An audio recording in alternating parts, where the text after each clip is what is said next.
Maybe he's just a confident, well-spoken, ex-military intelligence officer who just happens to have lost his mind. Do you have any kind of mental illness? No. Have you ever had a psychosis, a delusion? No. Is there anything in your medical history that might be capable of being interpreted as a reason why you might be confabulating, making things up? No. Do you have any kind of mental illness? No. Do you have any kind of mental illness? No. Do you have any kind of mental illness? No. Maybe he's just a confident, well-spoken, ex-military intelligence officer who just happens to have lost his mind.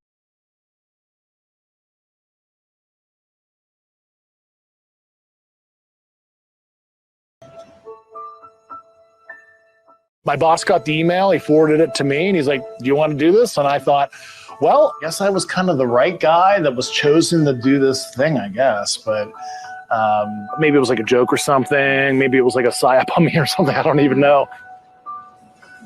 Do you want a chocolate?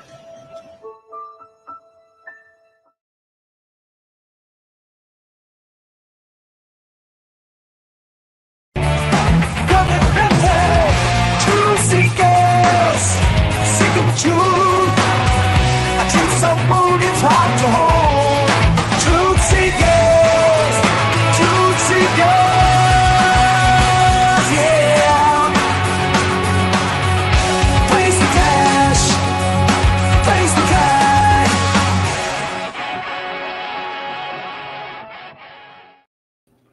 Greetings and salutations, friends, and welcome back. We are back tonight and hopefully for the rest of the week. I do apologize. Got a lot of nice messages over the weekend inquiring as to my absence, but I had some pressing personal things. Am I allowed to just say that? Do I have to really go into detail? I don't think I want to or need to. So I had some pressing personal things going on over the weekend. And for the first time in a long time, we haven't posted any videos, done any live streams in 4 whole days. But we are back now, and those issues seem to be resolving themselves, and I should be a little more present here. And despite my lack of actually broadcasting, I was deeply engaged over the entire weekend. Lots of things happening in UFO land, but I think the biggest story really, I think in years is what we're going to be discussing tonight. And that would be Dr. Sean Kirkpatrick, who ran the government's UFO program for the past year, recently resigned to go work in private industry, who really came out with what I can only describe as a scathing op-ed piece about what we have been talking about here for quite some time, which is the cult of UFO. People get upset when I describe it as that. However, I think that some easy parallels can be drawn between cults and true believers of the UFO narrative.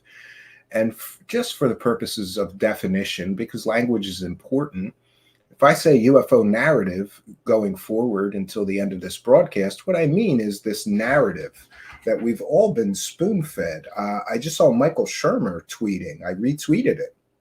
He's been hearing these same or similar stories about UFOs and crash retrievals and alien bodies and government cover-ups since at least the early 1970s.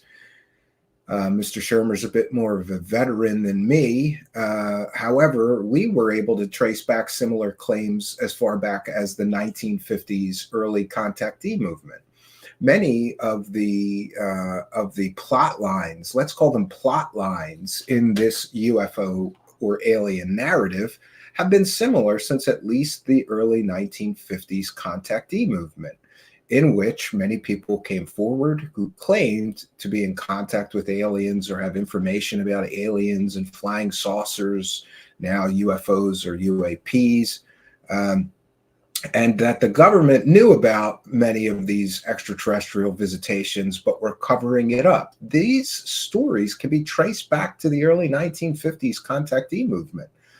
And I keep harping on this, but I feel like it falls on deaf ears, like nobody hears this part. It's so important when evaluating claims to be a student of history. And, I get it.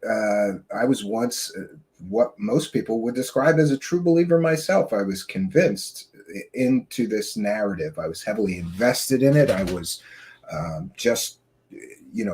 gorging myself with every story that I could find, but from a very less than, critical perspective at first. But after so many years, decades, in fact, check out my bookshelf. I have a huge basement bookshelf that goes the whole length of this huge basement. And it's just chock full of every UFO book that you could find. I've read all the 1950s contactee movements. I've read the books from the 1960s, the 70s, up to the 80s, 90s, 2000s. Here we are. It's 2024. And largely what I feel I'm left with after all those thousands of hours of digesting all of this information is a great deal of stories. And what I call tantalizing may be proof. Tantalizing could be evidence, but we never actually get to the smoking gun proof or evidence that this whole narrative about extraterrestrial visitation on Earth being true. Though almost everybody that is a huge proponent and, let's be clear, profiteer of this narrative, almost all of them all claim that the evidence and all the proof is coming soon. And everybody chases the carrot and we kick the can. Oh, disclosure is going to come this year, this year, this year. I've recently been in, recently.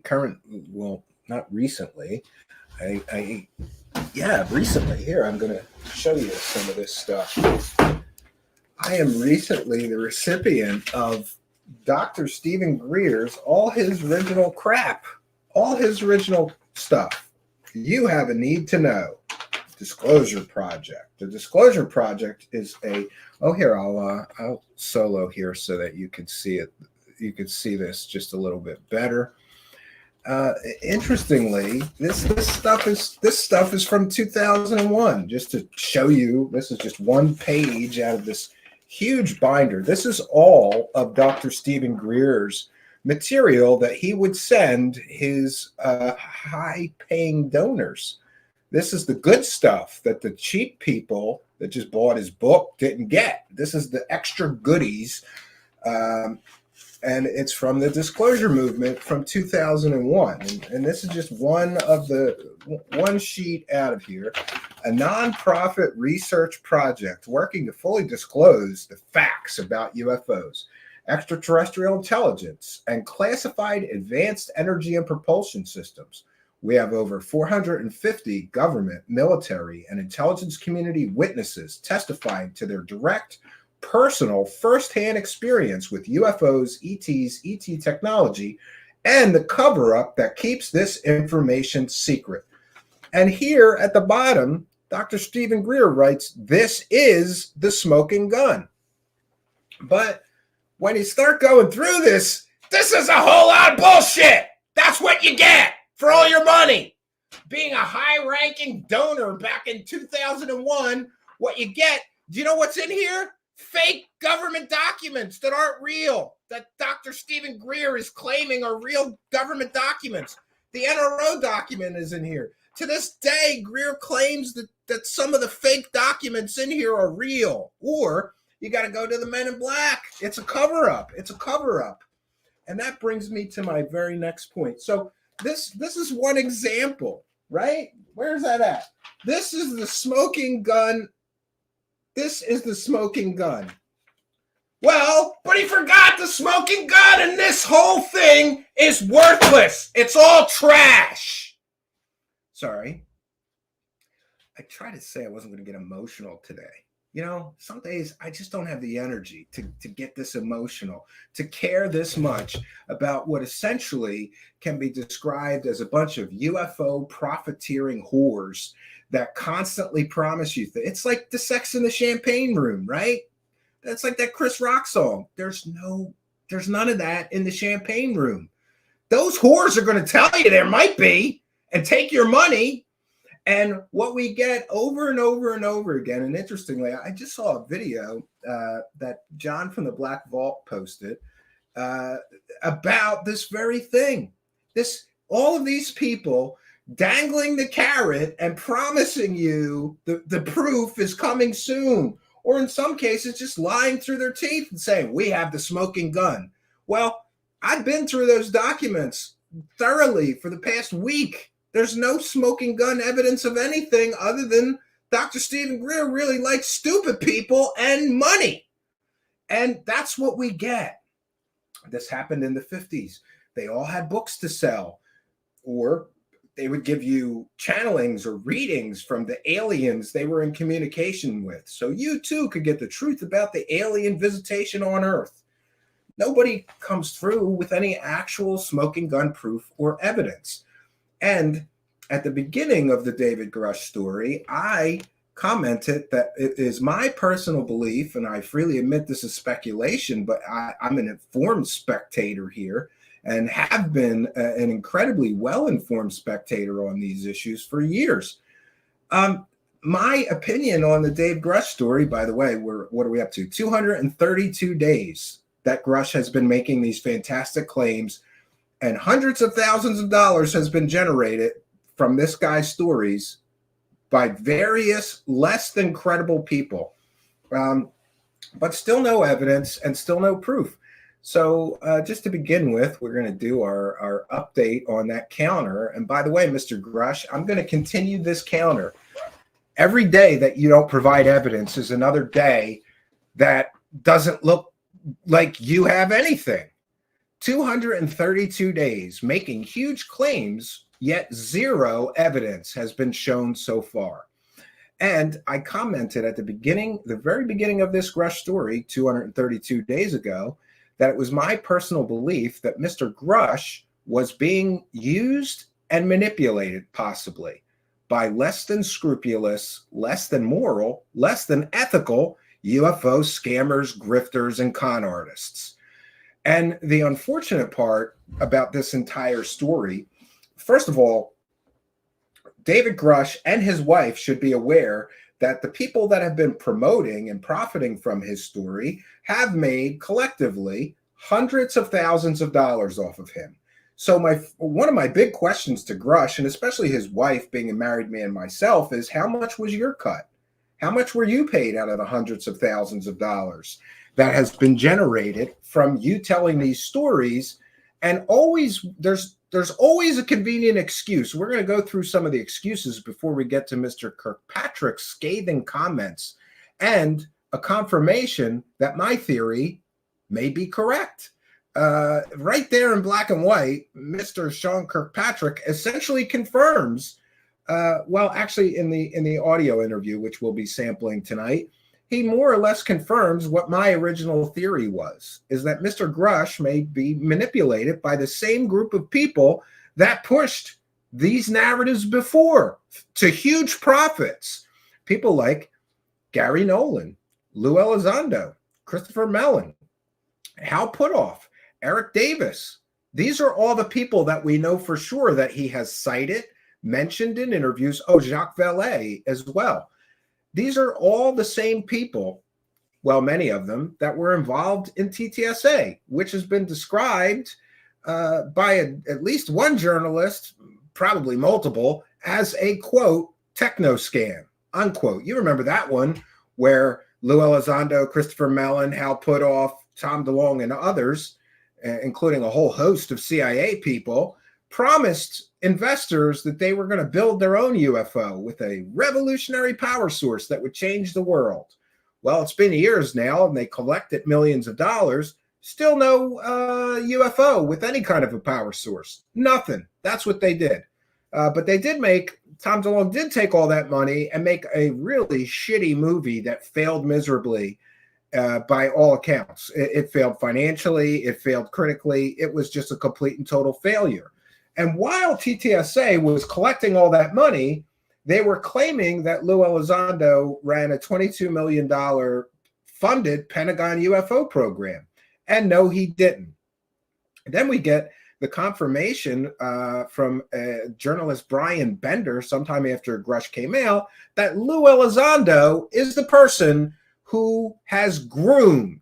He specifically used the word groomed David Grusch for his current role as a whistleblower. And by the way, I'm just going to put this on the record again. David Grusch is not a whistleblower.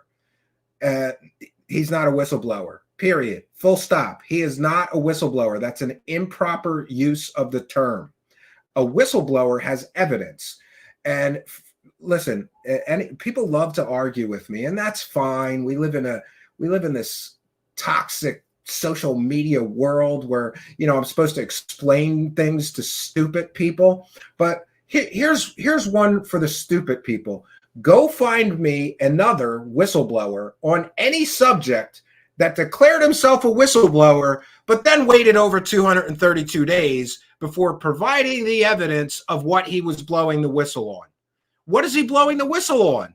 That he's got a lot of wackadoo friends in government that tell stupid stories. Friends like Eric Davis, the wackadoo wormhole scientist, who the United States Air Force called his research, quote, crackpot science, unquote. That's one of the people claiming to be one of Grusch's witnesses. Somebody the Air Force described as a crackpot scientist. And of course, we have Brian Bender confirming Lou Elizondo has known him for a long time and groomed him. We have him working for Gary Nolan, the man who loves to make wackadoo claims like he was abducted by aliens, or, we have proof of alien technology. He was involved in that Ross Coulthard completely and totally fake story. Another wackadoo, who, by the way, worked for the CIA for years, right? Or claims to. Where's the confirmation of that, Gary Nolan? So, and then there's this whole narrative that, like, just because somebody works for the government, they're credible. How many scumbags have you experienced in your life that worked for the government? We've got mayors smoking crack. We've got spies selling secrets to the Russians or the Chinese, always getting caught. Just because you work for the government doesn't mean you're credible.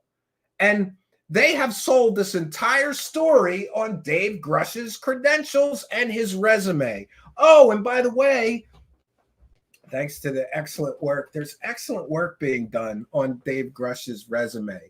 And just a shout out to the average Chris. And on Twitter, that's Aerotech_space, who, by the way, was a victim of this UFO hate group, right? Totally the victim of a UFO hate group. I don't want to talk about his personal, experience with that UFO hate group, but anybody that speaks out critically against this narrative, and remember what I said, when I say UFO narrative, I mean the alien bodies, the crash retrievals, the government cover-ups, that's the narrative. Anybody who speaks out against it gets attacked, intimidated, threatened, their families threatened, people start threatening their livelihoods, calling their jobs. In that researcher's case, somebody falsely accused him of being the R word. And YouTube doesn't like that word, but it rhymes with escapist. Somebody accused him of being the R word. And what was their evidence? They found a case in the state he lives in with the same name. Turns out, apparently not him. But that didn't stop them from claiming he was that R word.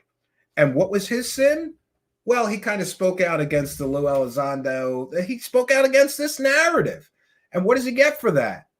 He gets attacked, and people try to damage his reputation, claiming he's literally the worst thing you can accuse a man of. And let's go back to the cult, right? Oh, it's definitely not a cult. These are the same tactics, the very same exact tactics that Scientology uses. And who has been involved in this narrative for decades, since at least the early 70s? Hal Puthoff, who was also involved in that TTSA, what has been described as a techno scam. They scammed investors, apparently.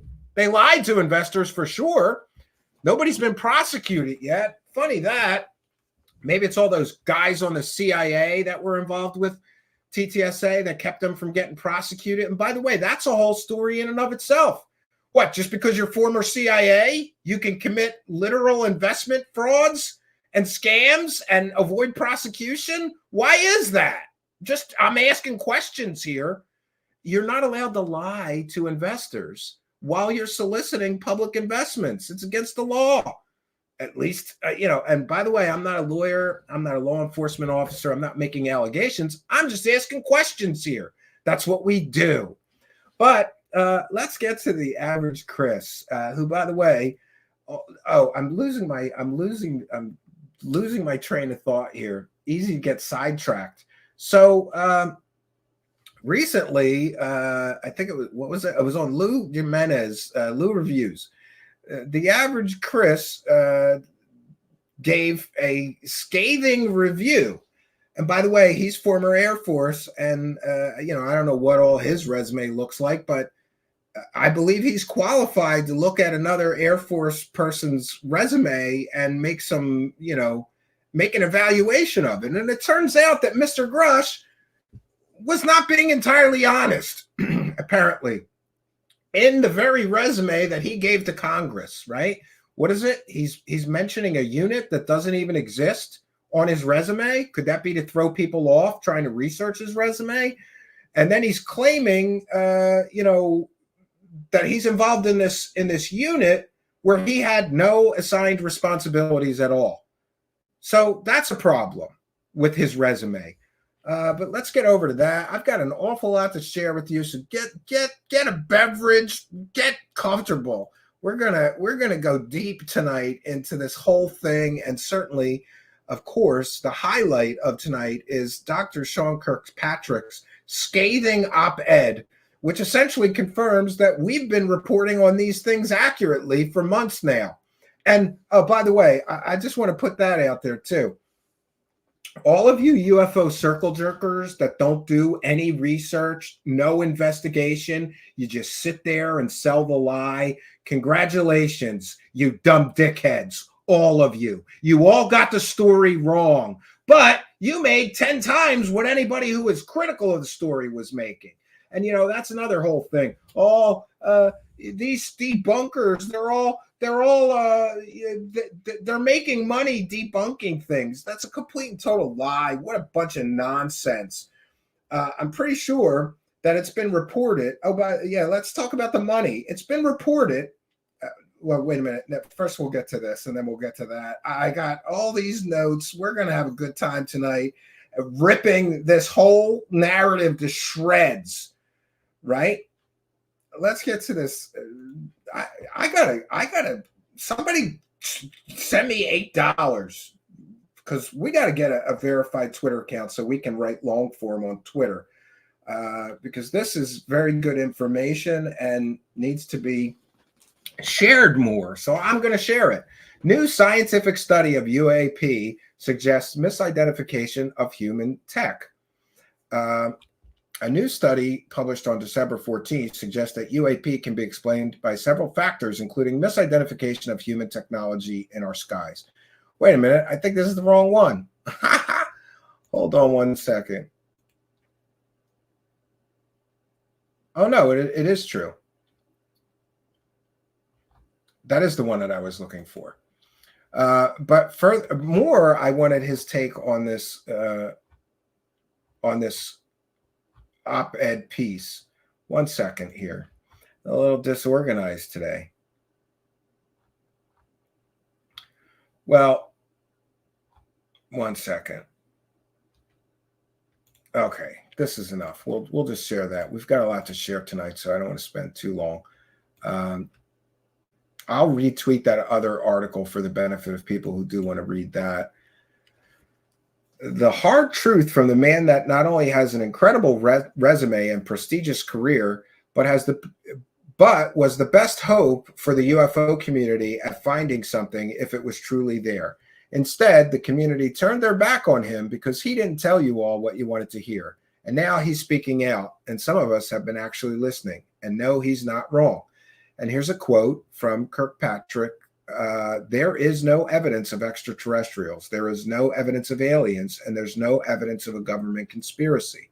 It's almost like a religion. It is basically a religion. But the truth is, it's not basically a religion. It's basically a cult.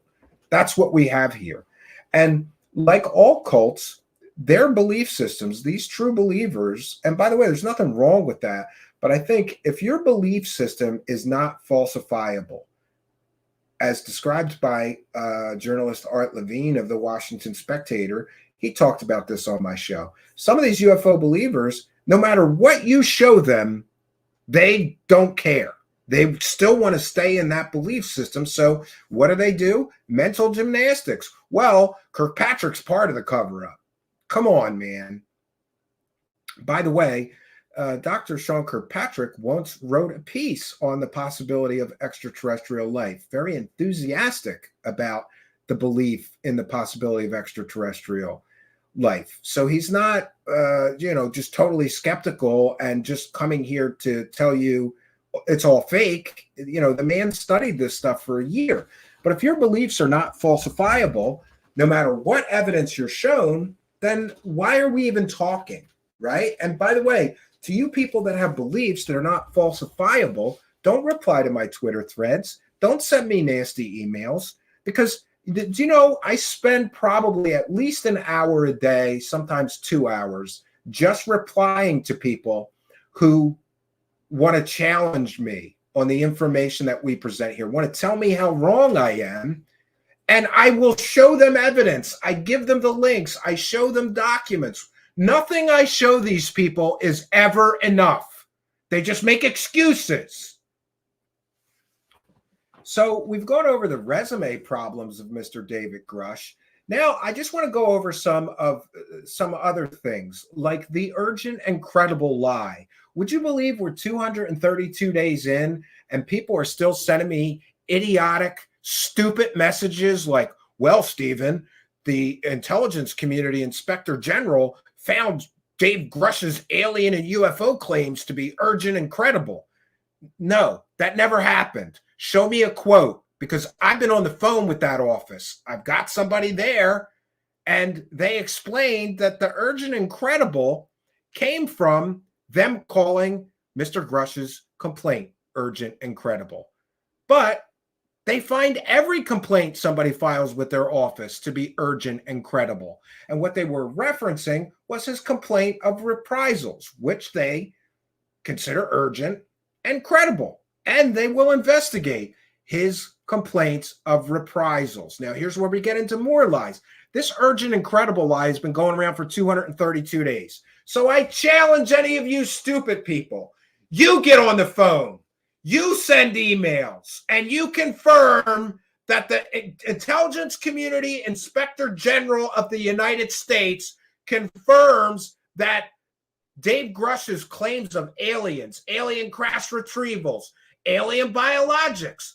Go get the Intelligence Community Inspector General to confirm that he said Mr. Grusch's claims concerning aliens, non-human biologics, non-human entities, alien crash retrievals, alien spaceships in the possession of the United States government are, quote, urgent and credible, unquote. Go find me that quote. Go get that quote. I'll wait. We're going to be waiting a long time because they never said that. And in fact, it's very clear from a statement they released, they are not investigating any of Dave Grusch's alien claims, alien crash retrieval claims, alien spaceship claims, crash retrieval body claims, biologic claims, interdimensional claims, UFO crash claims. They are investigating none of that. None. And I challenge anyone to prove me wrong. You see, what we have here is a conflation of events, and that's how these stories work. You take two separate events, like, I don't know, Mr. Grusch filing a complaint with the Inspector General of the intelligence community, and them saying, yes, we find his complaint urgent and credible. Somehow that gets conflated into the Intelligence Community Inspector General said his alien claims are urgent and credible. It never happened. That's a conflation of two separate events. And I'm tired of you stupid people. I don't have time to argue with you. If you're dumb enough, and by the way, let's get on this for a second.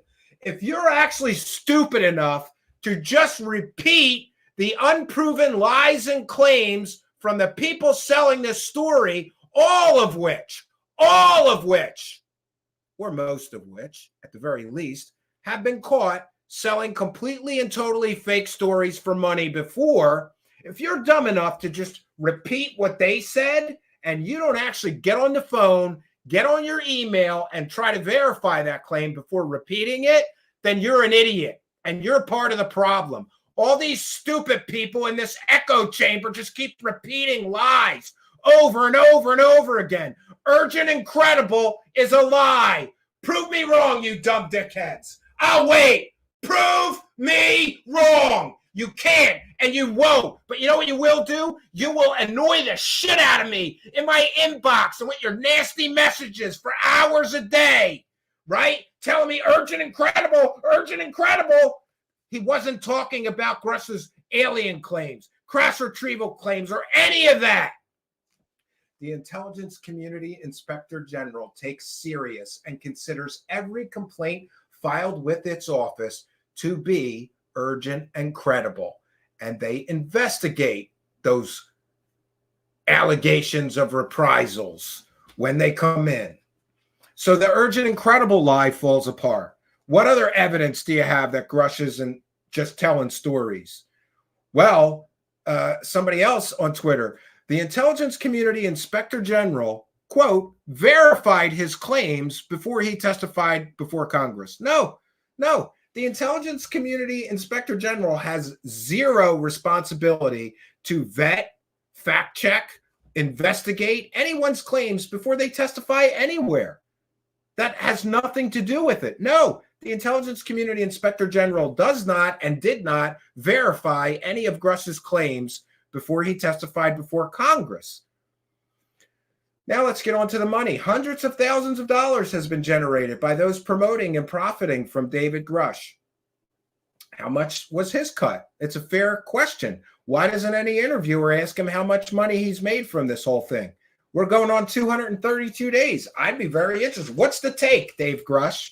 And does your wife know that hundreds of thousands of dollars has been generated by the people around you promoting and profiting from this story? What they do? A lot of people are telling me that they break you off like $1,000 or something for an interview. By the way, I don't know if that's true. Rumors, speculations, take from that what you will. But if hundreds and thousands of dollars are being generated by you telling these stories, what's your cut? It's a fair question. And by the way, on the subject of stupid people again, a lot of people are like, are you just pulling that number out of nowhere? No. Go look at the monetized views on Joe Rogan, on Yes Theory, News Nation, 24-hour-a-day coverage of Dave Grusch for 232 days now. Look how many videos News Nation has made about Dave Grusch. All of them monetized. Go add it up. Anybody that knows anything about YouTube will know that I am correct.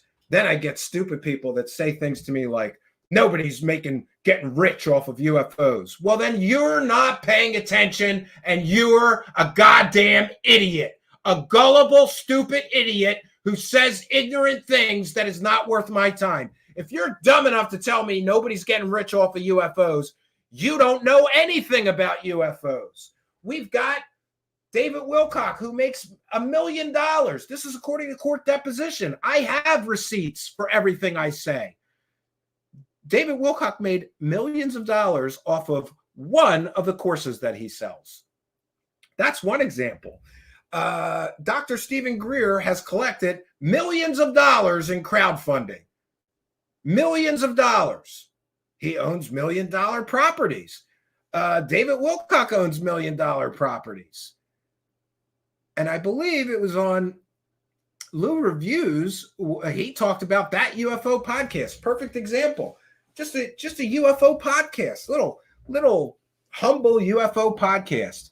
Well, they made $140,000 by some reports last year or the year before that, right?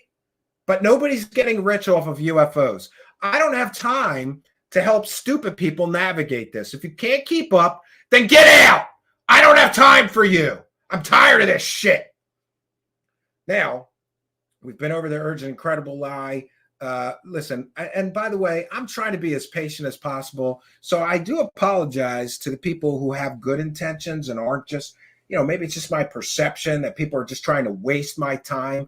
Daily, people try to waste my time arguing with me, right? And so my new policy is going to be show me some evidence or get the fuck out of my inbox, you dumb dickhead. I don't have time for you. I'm sorry. I'm a husband. I'm a father of 2 boys. One of them special needs. I have to make a living outside of this because, by the way, Jeremy Corbell's another example. People aren't getting rich off of UFOs. The guy's driving around in reportedly $135,000 SUV while wearing a reportedly $75,000 watch, complaining that he doesn't make money off of UFOs, he makes money in real estate. Him and his wife buy and fix up houses. But the last property that he bought was $1.8 million and freshly remodeled right before he bought it. $1.8 million property? He's not getting rich off of UFOs. Nobody's getting rich off of UFOs, Stephen. No, everybody but me is getting rich off of UFOs. I got to have a job like normal people, right? And then even when I'm trying to do my, things outside of this to earn a living, I get these constant notifications on my phone from stupid people who want to argue with me and tell me how wrong I am. So I guess my policy going forward is, if you want to tell me how wrong you are, then come with some evidence or get out of my inbox, you dummy. I don't have time for you. You can't keep up with the level of research that we do here. So I'm not going to argue with brain dead idiots. And I'm not arguing with people who can't do 3rd grade math. People are arguing with me that no, David Grusch's stories have not generated hundreds of thousands of dollars. Well, we've got The Hill, we've got News Nation, we've got the Weaponized podcast. He's on Joe Rogan, Yes Theory, and a bunch of other podcasts, right? Or content creators, all making money. Go add it up. Go add it up before you tell me, you brain dead idiot. If you can't do 3rd grade math, I don't have time for you. I'm not arguing with people dumb enough as well to just blindly repeat the fake talking points of UFO scammers without actually doing basic fact checking. I'm not going to do that anymore. But back to Grusch, I want somebody to show me an example of any other news organization that kept a story that has zero evidence going for 232 days from somebody who claims to have 40 plus anonymous sources, but he can't name any of them. And we can't vet any of them, and we can't interview any of them. So all of this is trust me, bro, nonsense. Now there's the Ross Coulthard argument as well. Am I really that, skeptical when I say that you have to consider the sources of these stories that are being sold? And let's be clear, I always say this, these people are not telling stories, they are selling stories. Let's always keep the money involved because that's what it's about. Let's be clear. But I'm getting attacked by people who claim that Grusch is the real deal and all this stuff. Well, great, but does it not matter that all of the people, or most of them, that are pushing and profiting from Dave Grusch and this narrative are all people that have been caught selling completely and totally factually inaccurate, in some cases completely fake stories before? We've got Leslie Kean, the author of that abysmal 2017 New York Times article where she got almost every fact wrong in the whole article, right? Fake story. Lou Elizondo never ran a $22 million funded Pentagon UFO program. Back to conflation. Oh, she took two separate stories that had nothing to do with each other and conflated them in order to deceptively edit a story together that she and her friends could make money from, right? Then we've got Ross Coulthard, who we have detailed for you here, has been caught selling at least 5, right? Are we up to 5? I think we're up to 5. Pardon me if it's 4. Could be 4, maybe 5. Completely and totally 100% fake stories. Now we've got Corbell and George Knapp also pushing the Dave Grusch UFO crash retrieval. The government's got aliens and they're covering it up narrative. How many times have George Knapp and Jeremy Corbell been caught selling completely and totally fake stories? Well, they just got caught with another one, right? 2 UFOs that weren't anything spectacular. But attacking me for simply suggesting that we need to take into account the track record of the people who are selling everybody these stories. Is that really that, out of this world of an idea? I get it. We're talking about UFOs and aliens, but I think if all the people selling a particular story, or most of them, have all been involved in selling completely and totally fake stories before, and are we supposed to ignore that? Well, maybe this one they got right because I really like this story. Well, I really liked the Bob Lazar story, but George Knapp and Jeremy Corbell, the only reason that story worked is because they lied to you. They only gave you this half of the story. They didn't give you this half of the story, right? We're just going to take all this evidence that Bob Lazar was a convicted pimp and a fake scientist and a liar and bankrupt, and his wife was a goddamn convicted murderer, so he never could have got clearance to work on any secret government project. Oh, and he lied about being a scientist at Los Alamos. All that information, and by the way, that's all provided by on-the-record real sources, not anonymous sources like Jeremy Corbell and George Knapp used to bolster the fake Bob Lazar story. We're going to take all of that information and just throw it out. We're only going to give you the parts of the story that seem to indicate he might be telling the truth. But all that other information we're going to leave out. These are the people we're just supposed to trust with the Dave Grusch information? No, I'm not doing it. And you shouldn't either. And if you do, I'm sorry, I can't help you.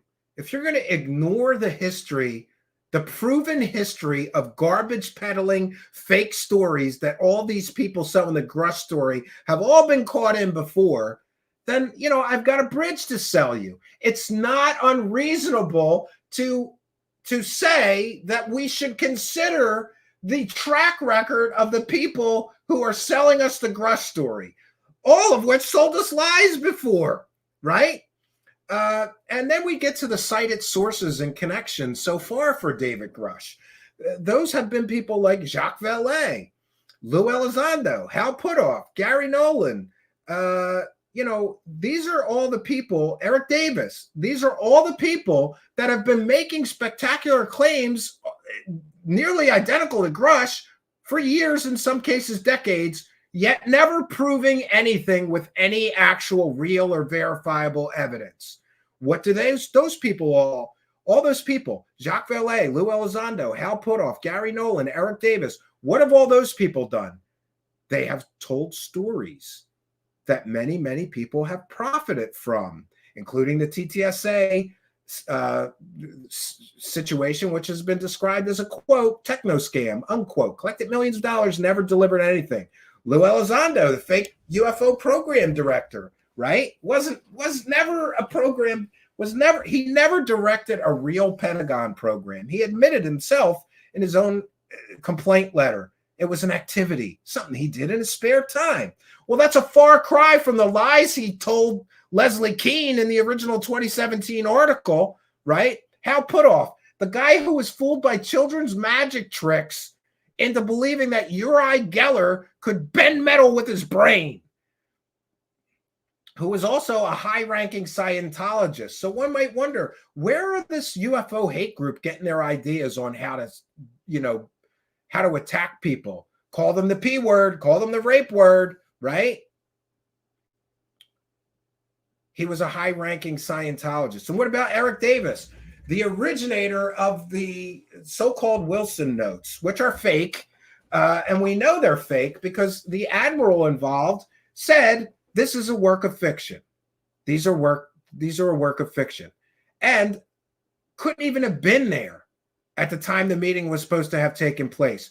But just like in the situation with the Grusch story, everybody jumps in to make tons and tons and tons of money. And everybody jumped in to make money on those Wilson notes, including stupid people like Richard Dolan, who was involved in another complete and total fake story, the Roswell slides hoax, right? It's a shady, scammy world.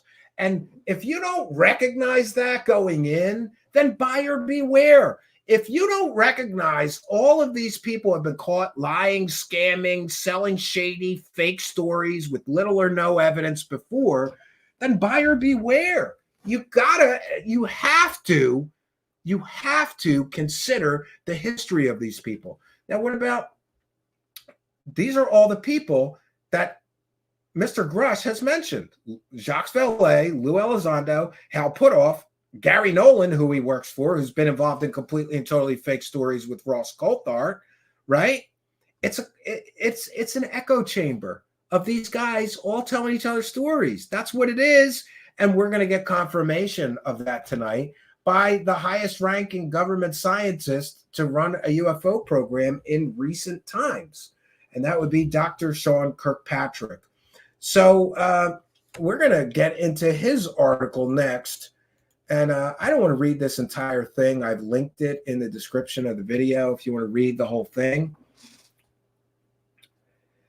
Here's what I learned, says Dr. Sean Kirkpatrick, as the U.S. government's UFO hunter. By the way, I just want to put this on the record as well. When Sean Kirkpatrick first got named that he was going to head the government's UFO program, all the UFO believers went nuts. Oh, look we found this article he wrote about the possibility of extraterrestrial life. He's a believer. He's really interested in UFOs. He's gonna end the cover up. We're gonna get the truth about the UFOs and the aliens from this guy. The moment that he didn't tell them all what they wanted to hear, he was suddenly a part of that government cabal cover up. Just like I said at the beginning of the broadcast, if your beliefs cannot be falsified, then you're in a cult, right? You know who else has beliefs that can't be falsified? A Scientologist. So we're going to get into the article a little bit. A forthcoming investigational report from an office of the Pentagon has found no evidence of aliens, only allegations circulated repeatedly by UFO claimed advocates. And, I'm going to try to translate for Kirkpatrick. I think he's a scientist and he didn't want to name names, but I'm going to. Do you know who those people he's referring to are? I believe Jacques Vallée, Lou Elizondo, Hal Puthoff, Eric Davis, Gary Nolan. All the people that Lou Elizondo has mentioned, all of which have been caught selling completely and totally fake stories, right? These are the people that Grusch keeps mentioning. Jacques Vallée, who just got caught selling a completely and totally fake story, the Trinidad UFO case. It was a joke. It was a joke put out by William Brophy. And Gary Nolan, or I'm sorry, Dave Grusch also used Jacques Vallée's source for the fake Trinity UFO story for his source for the fake Italian Mussolini UFO case, right? William Brophy was the bullshitter behind both of those completely and totally fake stories. And by the way, Jacques Vallée, he's still got a book on Amazon about a completely and totally fake UFO case. It has been debunked out the wazoo as completely and totally fake, the Trinity UFO crash, right? Jacques Vallée is still collecting that money, and Dave Grusch is still dumb enough to cite him as a source, right? Or to use the same sources that fooled Jacques Vallée. But we're not in a closed loop echo chamber by the same people repeating the same stories. If you can't see it, I can't help you. Okay, so only allegations circulated by UFO claim advocates. We're going to skip this part about Carl Sagan. All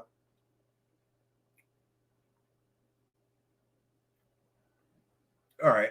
As director of the Department of Defense All-Domain Anomaly Resolution Office, charged by Congress in 2022 to help bring science-based clarity and resolution to the long-standing mysteries surrounding credible observations of unidentified anomalous phenomenon, UAP, also known as UFOs, I experienced this erosion up close and personal, and it was one factor in my decision to step down from my position last December.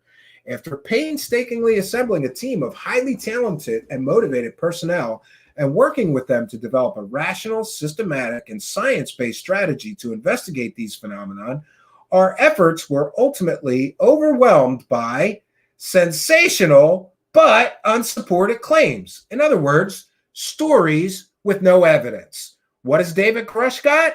Stories with no evidence. 232 days now, no evidence. Overwhelmed, Mr. Kirkpatrick says, by sensational but unsupported claims that ignored contradictory evidence. And what he means by contradictory evidence, it's kind of like when Jeremy Corbell and George Knapp, two of the UFO profiteering whores selling the Grusch, I think largely fake story, or at least it's a story with no evidence. Those UFO whores put out a whole story, made an awful lot of money, claiming that flares were a giant triangle spaceship. Do you know how they were able to do that? Because they ignored what Dr. Kirkpatrick describes here as contradictory evidence. If flares are being dropped right over the place and time of your apparent UFO sighting, George Knapp and Jeremy Corbell, you lying scumbags, then maybe, just maybe, you lying scumbags knew that it was flares, but you ignored the contradictory evidence, right? Kirkpatrick goes on to say, it captured the attention of policymakers and the public, driving legislative battles and dominating the public narrative. Here's where it gets good. The result of this whirlwind of tall tales, fabrication, and secondhand or third-hand retellings of the same was a social media frenzy and a significant amount of congressional and executive time and energy spent on investigating these so-called claims as if we didn't have anything better to do. So just so everybody's aware, for years and years and years, decades, all the UFO people have said, we need to get real science involved here, and we need the government to take this situation seriously. And then the government finally says, okay, we'll give you this very well-credentialed, highly respected scientist. He's going to run this organization, and he's going to investigate all of this. So what does everybody do? Flood him with evidence-free claims and stories. And as he says, as if we didn't have anything better to do. Dr. Kirkpatrick describes what I described at the beginning of our broadcast as the UFO narrative, or let's call it the UFO crash retrieval cover-up narrative. The conspiratist story goes something like this. The U.S. has been hiding and attempting to reverse engineer as many as 12 UFOs from as early as the 1960s and perhaps earlier. This great cover-up and conspiracy failed to produce any salient results, and consequently, the effort was abandoned to some private sector defense contractors to continue the work. Sometime later, the story continues, these private sector contractors wanted to bring the whole program back under U.S. government auspices. Apparently, the CIA stopped this supposed transfer back to the United States government. All of this without substantiating evidence. But alas, belief in a statement is directly proportional to the volume in which it is transmitted and the number of times it is repeated, not the actual facts. In other words, a lot of these stories are just people repeating things in an echo chamber and ignoring contradictory evidence. During full-scale year-long investigations of this story, which has been told and retold by a small group of interconnected believers and others with possibly less than honest intentions. Do you mean like people who would lie about running a Pentagon UFO program and then help what has been described as a techno scam collect millions of dollars from the public, right? And then not do anything they promised and not deliver on any of their promises? Remember, they were promising they were in possession of UFO crash materials, right? And they were going to do all this scientific study. Where's the studies, Lou Elizondo, Tom DeLong, Christopher Mellon, you scumbags? And hey, Christopher Mellon, why don't you give all those investors the $2 million back? Member of the Mellon banking family. Did you really need to participate in what has been described as a, quote, techno scam, unquote? Why don't you give those people their money back? None of the investors made any money. But those guys did. How much money did you get, Lou Elizondo? I love this quote, which has been told and retold by a small group of interconnected believers and others with possibly less than honest intentions, right? And what is that small group? The same people that Dave Grusch keeps repeating in his interviews and talking about and citing as reference. Jacques Vallée, Lou Elizondo, Hal Puthoff, Eric Davis, Gary Nolan, who he works for. So you have to kind of read between the lines, because I don't know if maybe Kirkpatrick didn't want to go too far in this piece and name names, right? Especially everybody's throwing around, all kinds of stuff, this is libel. If you disagree with my unproven, unverified stories, that's libel. No, it's not. We're asking questions. We're allowed to ask questions. And by the way, I've been one of the guys asking questions about Lou Elizondo and his fake UFO Pentagon program since 2017. You know what I got for it? Doxed, threatened, intimidated, harassed. My clients, even people got hold of some other part of my life in business and try to mess things up for me there. You know why? Because I because I questioned a bitter, angry, little nothing of a fake man. Lou Elizondo, you are a fake man. You live in a delusional fantasy world created by you and your idiot friends where you have superpowers and you're going on secret missions in Afghanistan with your superpowers and General Mathis shooting machine guns. Delusional. And what about those idiots, those useful idiots that I believe he uses them. He's never come out with a statement and saying, hey, all these people being threatened or harassed, I don't condone or encourage that behavior, right? Everybody will be treated with respect unless you tell the truth about all his lies since 2017. And by the way, Lou Elizondo, don't you dare market your new book by claiming you ran a Pentagon UFO program, because if you do, I got a plan for that. And I'm not going to tell you what it is, but good luck, buddy. Good luck if you put on the book of that jacket that you ran a Pentagon UFO program. You didn't. You did not. You never did. You never did. It wasn't funded. Wasn't an official program. Lou Elizondo lives in the land of make-believe. And he's got these cult-like idiots right? Who run around and attack anybody who tell the truth about him. Does this sound like a cult? It sounds like a cult to me, and fair game tactics like Scientology uses. Oh, where would they get ideas like that? Oh, could it be Hal Puthoff, who Lou Elizondo was a close associate with in that techno scam, right? It's all connected. None of whom have firsthand accounts of any of this. AARO discovered a few things, and none were about aliens, Mr. Kirkpatrick goes on to say. And by the way, I forgot to do this, but this is a transformative work. We're educating the public and critiquing the article that we are sharing. It's linked in the description of the video if you want to read it in full without my ranting over it. But I'm going to continue ranting. And I really mean it. I can't wait until Lou Elizondo's book comes out. We've got a whole plan in place about what happens next if he lies to market that book. We got a whole plan in place. We'll see what happens, right? First, no record exists of any president or living DOD or intelligence community leader knowing about this alleged program, nor any congressional committee having such knowledge. This should speak volumes if the case were following typical procedures, because it is inconceivable that a program of such import would not ever have been briefed to the 50 to 100 people at the top of the United States government over the decades of his existence. Second, this narrative has been simmering for years, and it is largely an outgrowth of a former program at the DoD Defense Intelligence Agency called Advanced Aerospace Threat Identification Program.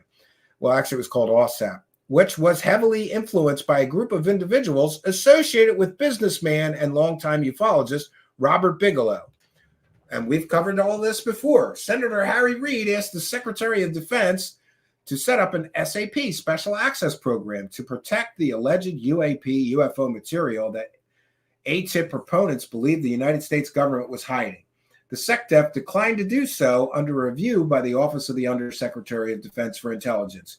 And DIA concluded not only did no such material exist, but taxpayer money, $22 million, by the way, was being inappropriately spent on paranormal research at Skinwalker Ranch in Utah.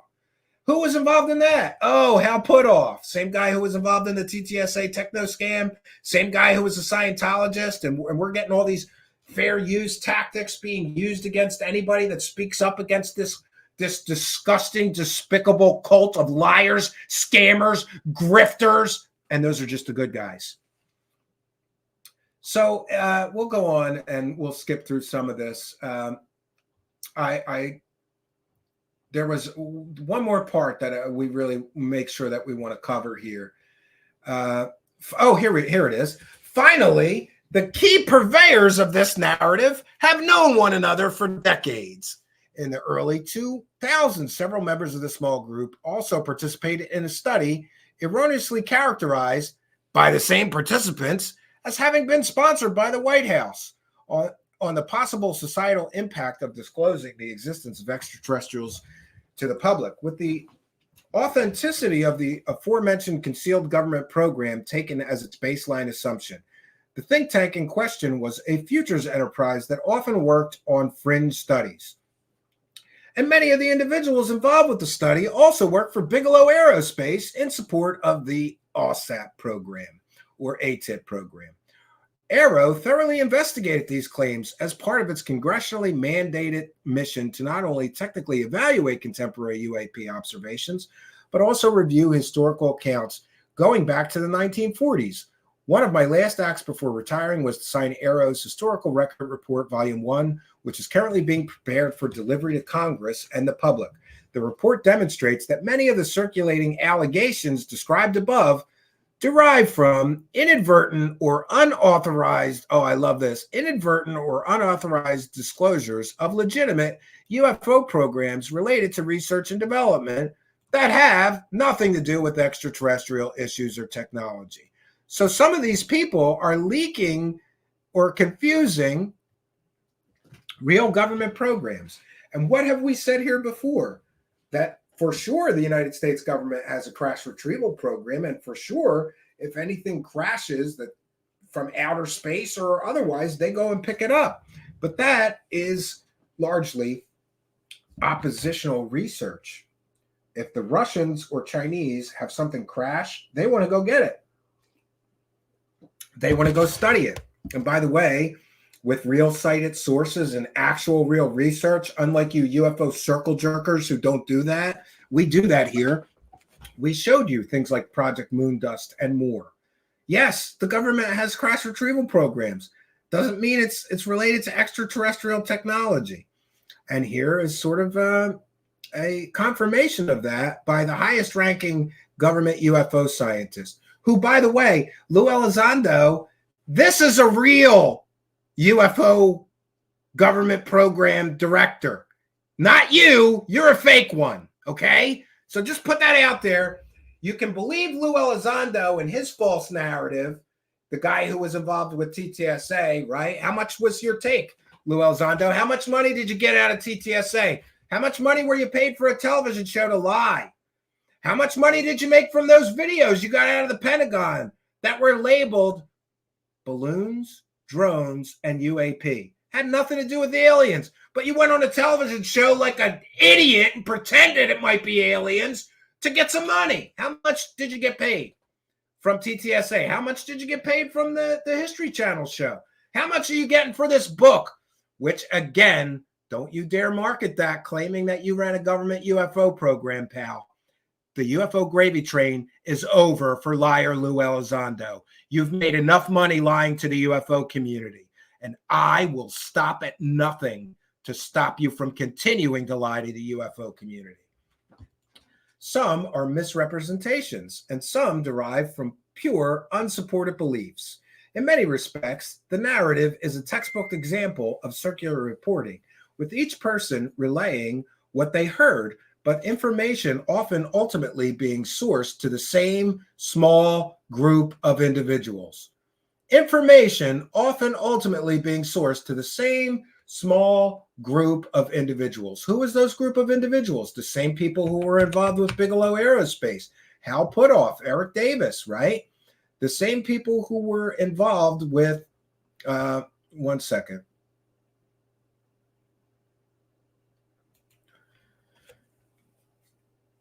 Yeah. Thank you. Somebody is just sending me a source. So the same small group of people who were involved with wasting $22 million of government research on the Skinwalker scam, right? The same people, many of which were involved with TTSA and that false narrative, the same people who are now involved with the Grusch situation. It's the same people, the same group of people. It's an echo chamber of true believing wackadoos. And I'm sorry, but if you're dumb enough to quit your Pentagon job after you, bend the rules to get military UFO videos out of the Pentagon so you could pretend they're aliens and make money, right? Wasn't that Christopher Mellon who said the rules were bent, right, to get them out to the parking lot? They were never meant for public consumption. Where's the investigation into that, right? It's the same group of people. It's the same group of people, often ultimately being sourced to the same small group of individuals. The operational mission Congress has assigned to AARO is important, accumulating. So he goes on to talk about AARO's mission. Let's just wrap it up here with, let me see. Its talented staff, he's talking about AARO here, its talented staff and team of supporting scientists are at this very moment striving in collaboration with the armed forces, intelligence community, government agencies, national laboratories, scientific community, academic community, and soon the general public to collect and analyze hard, measurable data, that is, extraordinary evidence, in this heretofore eyewitness rich but data poor field. In other words, evidence poor field. The AARO team will go wherever the data takes it without fail, and we will not be swayed by any attempts to influence its findings otherwise. Science cannot be left on the side of the road in the mad dash to uncover some great conspiracy. Carl Sagan would expect no less, and neither should the American people. So this is the scathing article. which more or less confirms that our reporting on these issues has been accurate. Oh no, Stephen, he's part of the cover-up, and so are you. And yeah, you come on. Who wants to accuse me of being a CIA member today, right? And by the way, I'll put it on the record. I have not now, nor have I ever worked for any federal government agency. Never worked for a state agency, the CIA, the DIA. Unlike these liars who are selling you the fake stories, I never worked for the CIA. I've never worked in intelligence. I've never worked for the federal government, the state government, the local government. Never. So, people are so entrenched in their belief system that they don't want to let this go. And I get it, man. I've been here. Do you know how hard it was for me to finally let this delusion go? Do you know how hard it was for me to admit that for years I'd wasted? People don't want to look. It's like gambling, right? You're too far in. You've already lost too much. You gotta try to keep going, right? But it's only going to get worse going forward. You're going to waste more time, more energy, more passion. You could be doing something else with. And by the way, I'm still here because I'm still interested in those 1% mystery cases that can't be explained, that can't be identified. Those are the things that interest me. Dumb dickheads like Jeremy Corbell selling flares, that doesn't interest me. Stupid people like George Knapp and Jeremy Corbell selling balloons flying by a camera, going with the speed of the wind and the direction of the wind as alien spacecraft, that doesn't interest me. By the way, I apologize. I shouldn't personally insult those guys, though I might have said somebody was a scumbag earlier. I'm apt to do that. I have reached a point of zero patience for these people. I just don't have the patience. If you're knowingly selling people flares, pretending that they're spaceships, then you're a scumbag. And I think that's a fair assessment of something a scumbag would do, because we have, and let me be clear on this point. There's an awful lot of good people in the UFO community, people who are searching and desperate for answers. They had an experience of their own they can't explain. They come here for answers, and all they get is lies, fake stories, chase the carrot, big things coming soon, disclosures coming. The government's finally going to have to admit the truth about aliens, and we've got some information. Get out your wallet. That's what you get. That's what the UFO community is in a nutshell. Now, besides this article, there was also an excellent, and how did I lose that already? Let me get, oh man, I'm I'm here in the zone though. All right, I've got some quotes from the podcast, but you know what? I think we're just going to go through it. I'm going to skip the first no, you know what? I'm not going to skip any of it. And by the way, we'll put our fair use banner up again. Oh, before I do that, let me check in with the live chat and you kind and generous people, right? Matthew A.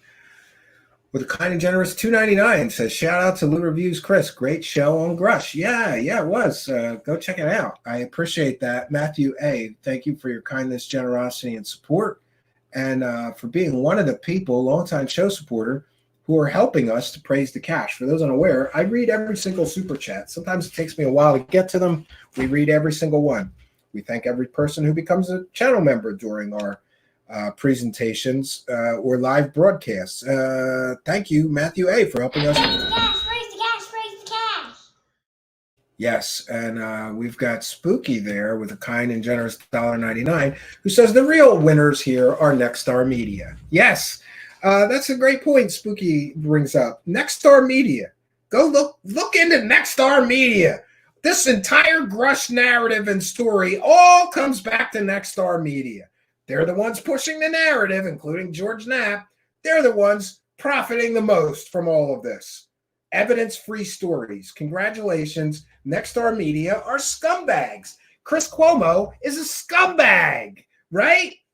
All the people on News Nation that are pushing this false evidence-free story for 232 days, if you ever call yourself a journalist again, I'm going to be there to say, you're not a journalist, you're a garbage peddling scumbag, right? Yes.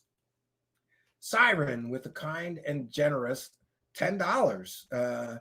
Siren One, thank you for your kindness, generosity, and support. Says, we are tired of grifting Lou. I think they're talking about Lou Elizondo. Yeah. And hey, I meant what I said. Lou Elizondo, please market your book by claiming that you ran a government UFO program. Please. I already know what state the publisher is in, unless the publisher dropped you. By the way, where's the book, big man? We've been waiting, right? I've been waiting. I think there might be a toilet paper shortage again. I could at least use it for that. I'm going to pony up the $20 or whatever it costs, and we're going to go through it line by line and fact check every word of it, right? That's what he's waiting for. That's why the book isn't out, because he's afraid. He's afraid. Lou Elizondo is a coward. He's afraid of people like me who will fact check everything in that book. He's afraid of people like me who may start asking inconvenient questions like, excuse me, is it legal to market a book by lying about a government UFO program you never ran officially? Yeah, we'll see what happens. But we thank you for your kindness, generosity, and support of the show. You guys are making it rain up in here. This is one for all of you, including you Patreon supporters and channel members. We thank all of you for your support. Praise the cash, praise the cash, praise the cash. Thank you for your kindness. Thank you for your generosity. Praise the cash, praise the cash, praise the cash.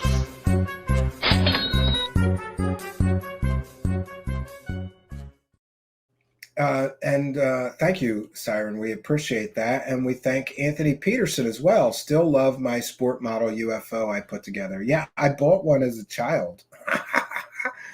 My dad, Anthony Peterson, my dad was a train guy, which is so dorky. Like, I never liked that stuff growing up. You know, my dad would always be like, hey, let's go work on the platform in the basement. Dude, we had this tiny little 2-bedroom row house in the city, and we had this little basement.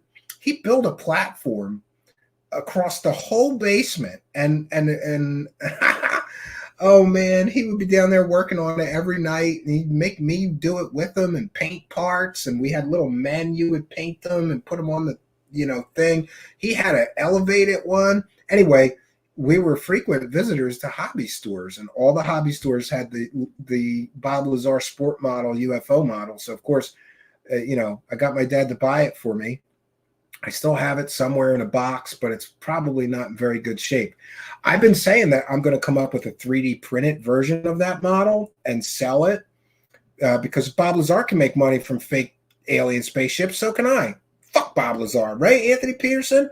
But thank you for helping us to praise the cash, all of you. Praise the cash, praise the cash, praise the cash. All right, we're gonna move along. We've got. I think I'm going to try to not talk very much, but I have to talk over this a bit. And for those who like to complain, why are you talking over this? It's called fair use. I can't just play it for you, though the link is in the description of the video. This is an excellent podcast where Dr. Sean Kirkpatrick gives his first sort of really long form. Well, it's 45 minutes. I don't know if I would consider that long form, but it is what it is. William Runner, wow. Well, you may say that about you, but I don't want to invite anything. Although, what a lot of people don't know, if something like that were to happen, then I get subpoena power. And if this guy thinks I'm dangerous digging into his background and fake statements and fake claims now, give me some subpoena power. Let's see what I can do, right? Thank you, William Runner. I don't know about people are talking about legal stuff, right? I don't get it. Yeah, I don't really get it. Do you need a good pony or some beer? I was born in the age of the tiger. Yeah, I think I'm a tiger too by Chinese astrology. You know, when you go to Chinese food places, they have those placemats. Yeah. My wife's a dragon, I think, which is appropriate. She really is like the mother of dragons too. You should see her. All right, we're going to get into this, and I'm going to try to get comfortable. And also, I don't want to apologize for being so aggressive in the beginning of this broadcast, but I'm just, listen, a lot of this is off the cuff, and I'm just telling you how I really feel. You may disagree with me. If you disagree with me, ask anybody. I engage with anybody. I reply to tweets. My DMs are open. My PMs are open. By the way, thanks to you guys messaging me at 3 o'clock in the morning still. I'm going to have to change Facebook accounts over this because I can't be woken up at 3 o'clock in the morning, because somebody wants to send me like a Q video. That's usually what it is. Q people, right? No, not interested. Don't send me 22 links to Q-related material at 3:30 a.m. Eastern time. Right? I knew that Facebook account being public was a bad idea. Yeah. Montauk J.O. Make your own 3D print sports model and call it the pimp model. We're doing that, Montauk. Where the hell is Mr. Ian? Mr. Ian, get on this. We want a 3D printed model, and you got to do it in pieces so that people feel like it's a model and they can put it together. And it's got to look like Bob Lazar's sports model, but better. And we're going to call it the Bob Lazar pimp model. That's what we're going to do. I think this is an excellent. We need new fundraising ideas. By the way, you cheap bastards, YouTube is yelling at me that we're like $200 late this month. I don't know what happened, but get out your wallets because disclosure ain't cheap. Okay. Thank you, Montauk. Raise the cash, raise the cash, raise the cash. All right, we got a motor here. We're going to be here for a long time. This is about 45 minutes, but I think this is important and it's worthy of going through this. This is Sean Kirkpatrick giving an interview about all of these issues. The best thing that could have happened in this job is I found the aliens and I could have rolled them out. That's the voice of a scientist named Sean Kirkpatrick. If you're an American taxpayer, he worked for you until pretty recently. His job was hunting UFOs for the U.S. Department of Defense. In 2022, the Pentagon tapped him to run the wonderfully named All-Domain Anomaly Resolution Office, or AARO. And remember that acronym because you'll be hearing a lot about it in this episode. AARO is a new office charged with investigating UFO sightings by U.S. military personnel. The All-Domain Anomaly Resolution Office, created by Congress last year to detect, identify, and attribute mysterious objects of interest in the air, in outer space, and even underwater. Kirkpatrick and his team dug into UFO cases and interviewed U.S. service members who say they have inside knowledge about encounters with UFOs. Oh, by the way, that's one other point that I forgot to make. David Grusch has had no evidence, refused to go to the proper person.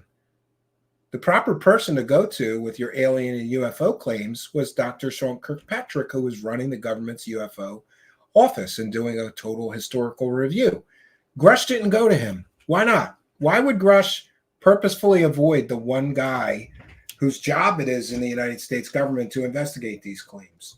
Isn't that a little suspicious? Just like the fact that all the people selling his story have been caught selling fake stories before.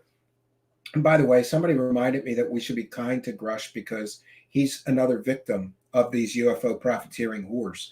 And I believe that. I until proven otherwise, I will believe that Dave Grusch is a victim of these UFO profiteers who have done everything they could to squeeze every dollar they can out of the UFO subject, right? And every time interest dies down, suddenly they find a new guy to put in the spotlight. They did it with Lou Elizondo. Oh, I'm sorry. They did it with Tom DeLonge. Then he screwed up and came off like a wackadoo showing Joe Rogan completely fake videos on the biggest podcast in the world. So they pulled him back and then they put Lou Elizondo in.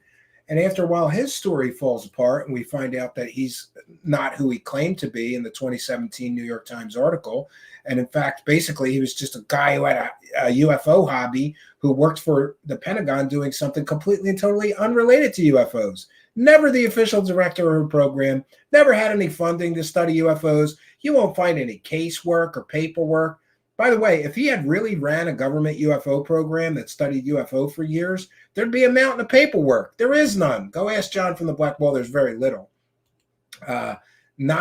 Nowhere near the amount of paperwork there should be if he was telling the truth. So they put in Elizondo. Then his story starts falling apart. Now they put in Grusch, and his story is starting to fall apart now. Or UAP as they're now known. That's unidentified anomalous phenomena, because it seems like the Pentagon loves upgrading names by making them sound more boring. Anyway, as people sat down for interviews with the new UFO office, Kirkpatrick said he and his team kept hearing versions of the same outlandish story. We'll see. And the story goes something like this. The U.S. government has been hiding as many as 12 UFOs, possibly going back to the mid-60s and maybe even the 40s if you include Roswell. And the U.S. government's been trying to reverse engineer these to no avail, have failed. And as a consequence, they abandoned the effort. Thank you. To industry, who wanted to continue to look at this. Yeah, you're hearing that right. He's saying people told him and his team stories about crashed alien spaceships. These spaceships were supposedly kept under wraps by the US government for decades as part of a failed project to dismantle the craft and study them. These spaceships, or parts of them, were then secretly handed over to private companies who were looking to reverse engineer them and possibly profit from the results of what they learned. And then comes the next chapter of the story Kirkpatrick kept hearing. Some people in the government wanted the spaceships or pieces of the spaceships back. And then somewhere around earlier this turn of the century, there was a push to bring that material back into government oversight, because the allegation goes that Congress had no knowledge of any of this and this was all a hidden program. Some aspects of this story and a Pentagon program associated with it recently became a lot less hidden. The remarkable admission by the Pentagon came as a result of reporting by the New York Times. And then the whole New York Times article that everybody that started all this UFO hysteria back in 2017 was completely and totally false reporting, completely and totally manipulated, deceptive editing, leave out facts, conflate two different things into one. Anything to sell the story. The secret department in the Pentagon thought they were worth millions of dollars of investigation, has many wondering if the truth is out there. And more recently, a former Pentagon official got a lot of press coverage when he testified about crashed alien spacecraft to a congressional committee. I was informed in the course of my official duties of a multi-decade UAP crash retrieval and reverse engineering program. I made the decision. So in other words, just as Kirkpatrick is commenting, and we've commented here, and by the way, credit where credit's due, the best reporting on all of this stuff was Stephen Greenstreet's The Basement Office.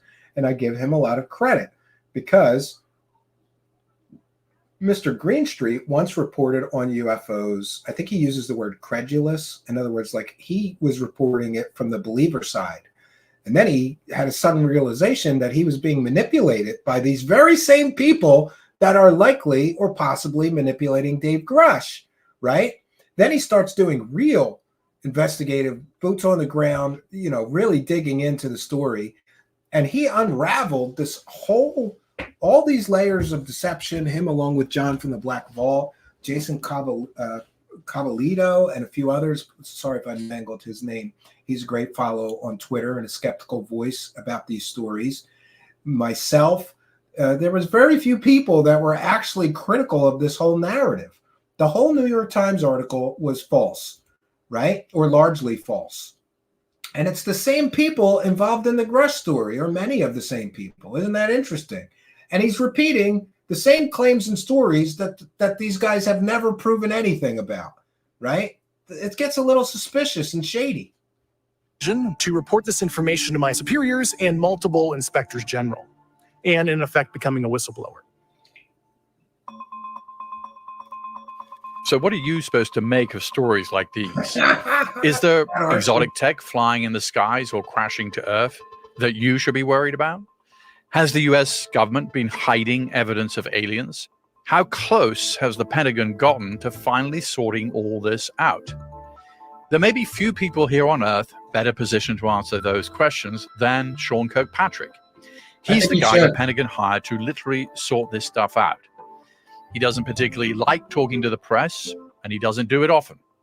But since he recently retired from government service, I got him in the room for the most in-depth media interview he's given to date. You'll hear Kirkpatrick talk you through the report he just handed to the US Congress, which investigates every American government UFO sighting going back to the 1940s. You'll hear him explain what his investigators found out about Roswell.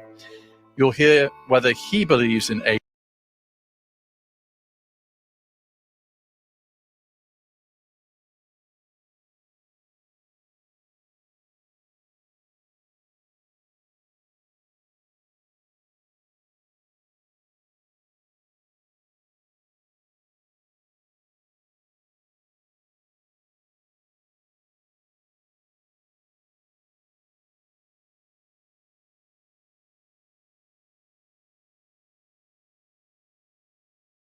Oh, I'm muted. I'm sorry. Thank you.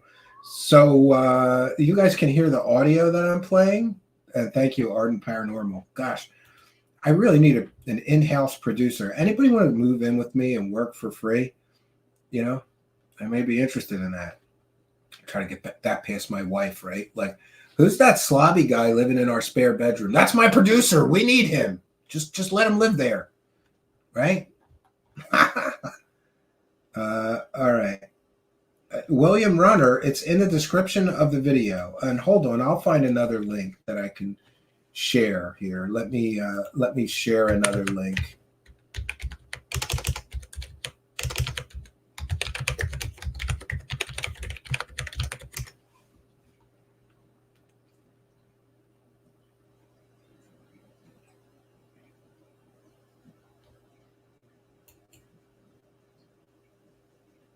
I'm finding Dr. David Kirkpatrick. Somebody please find the link to the original. I have to go on Twitter to find the original link. I'm using a ripped version so that we don't have to sit through, the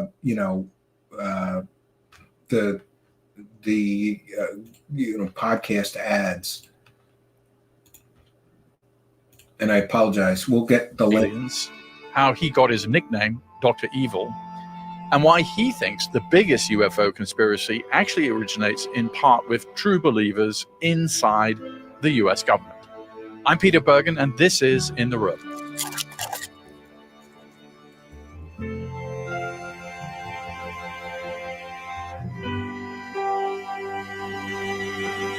By the way, I just wanted to mention that I was kind of like, oh no, he gave an interview. I would have loved to get an interview, but this is a Spreaker sponsored. In other words, Spreaker, I believe, produces this podcast. So it's one of the bigger podcasts that they are actually producing. Would make sense that he goes to one of the bigger podcasts to say what he has to say. Sean Kirkpatrick has had a long career in national security.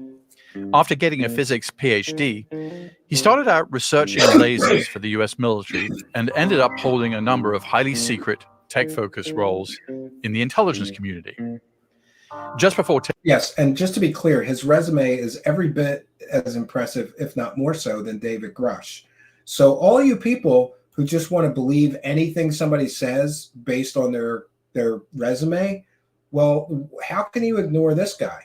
His resume is more impressive than Grusch's. Taking on the UFO job, he served as chief scientist at the Defense Intelligence Agency's Missile and Space Intelligence Center. Even before we spoke, I got the sense that talking to journalists doesn't come easy for him. In his first TV interview with ABC News, for example, this was about as breezy as things ever got. Do you think extraterrestrial life is out there? I think it's statistically unrealistic to think it isn't. Are we going to find it on your watch? Well, wouldn't that be fun?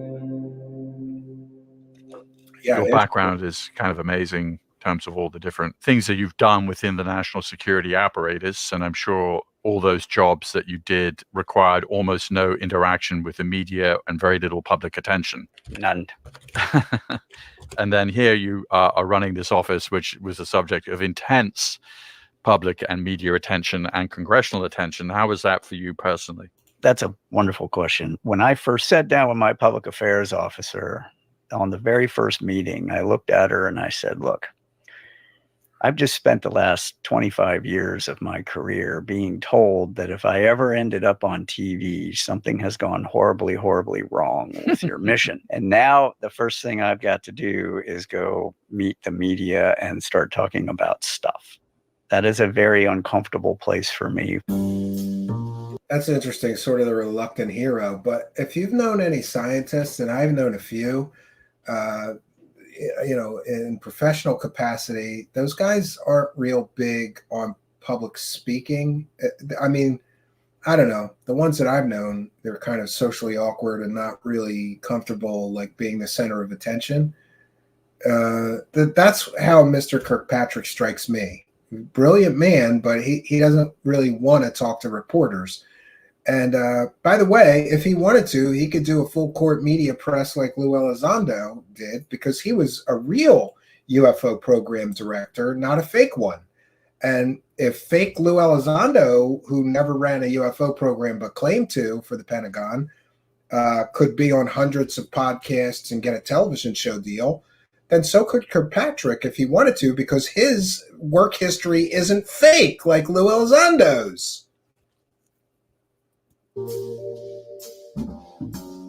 Kirkpatrick wears wire-rimmed glasses. He favors dark suits, and he's got a closely trimmed salt and pepper goatee. For a smart, serious, secret laser scientist who came up working for the US military, he looks and talks just about how you'd expect. There's not much arm-waving with him or joking around, although you can get him to crack a smile about the movie Austin Powers. Kirkpatrick's love of lasers inspired the US Air Force to give him the call sign Dr. Evil, after the movie's laser-loving villain. Mr. Evil.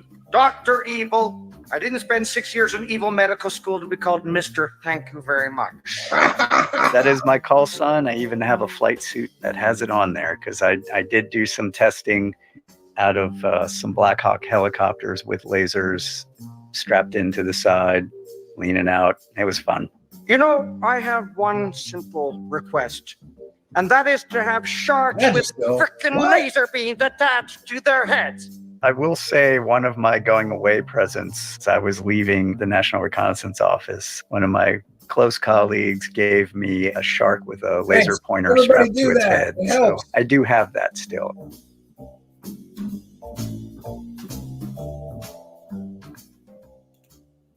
The UFO job wasn't something that Kirkpatrick sought out.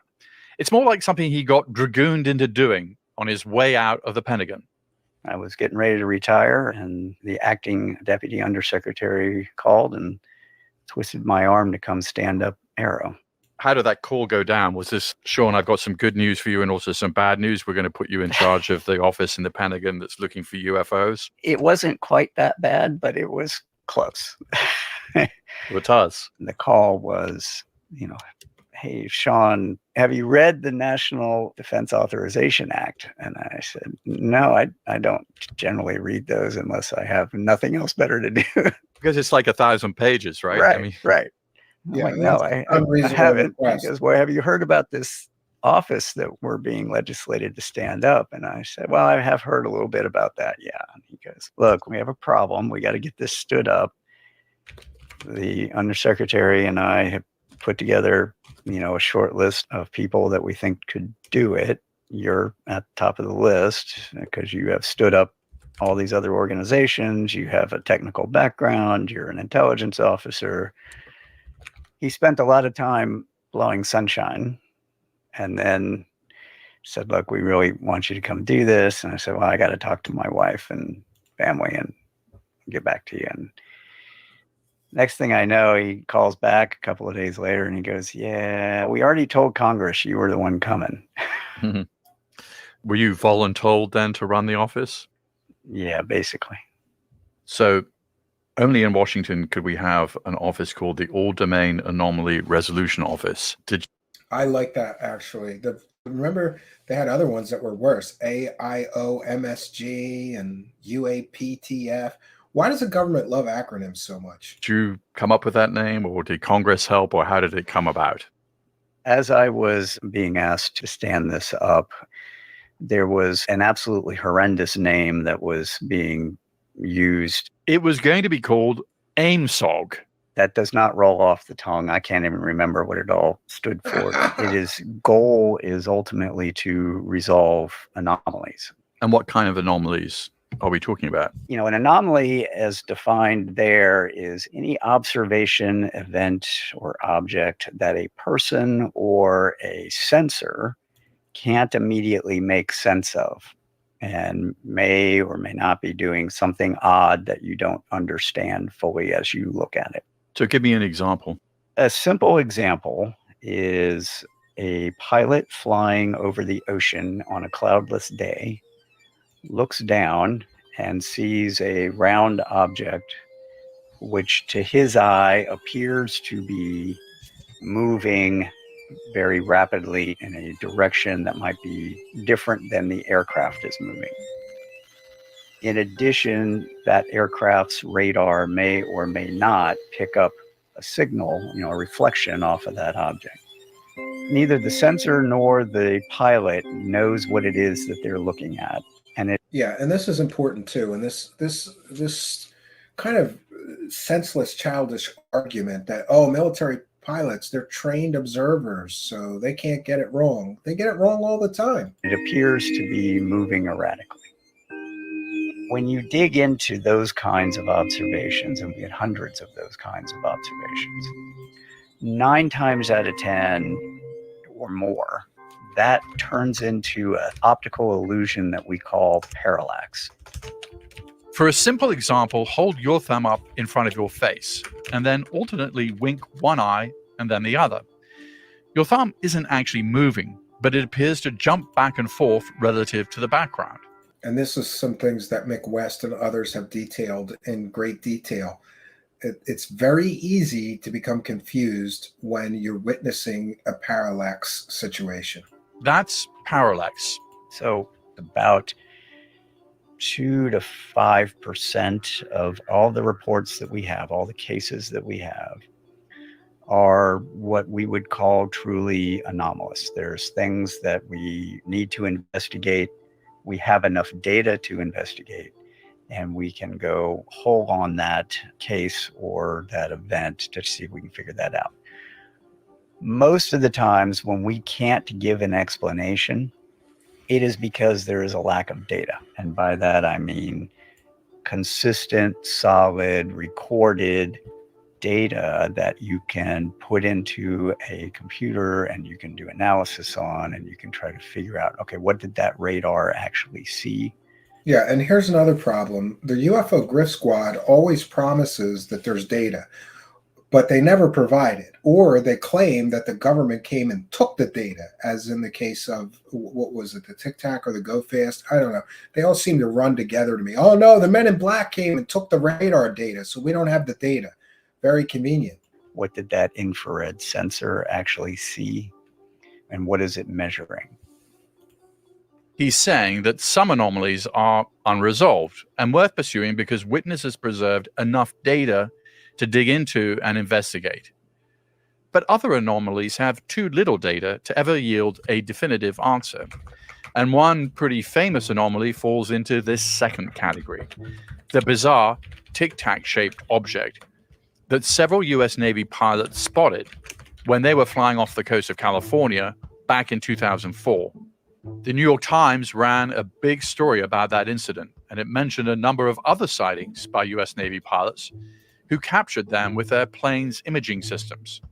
And by the way, there's a really funny clip of Joey Diaz from the Joe Rogan show saying, all these Navy pilots are coming out and talking about UFOs all of a sudden. Like, you waited all this time? It's a valid point. You may remember the videos along with the pilot's shocked reactions showing up on the news or online. Oh my gosh, dude. Oh, look at the fly. My gosh. My gosh. They're all going against the wind. The wind's 120 knots from the west.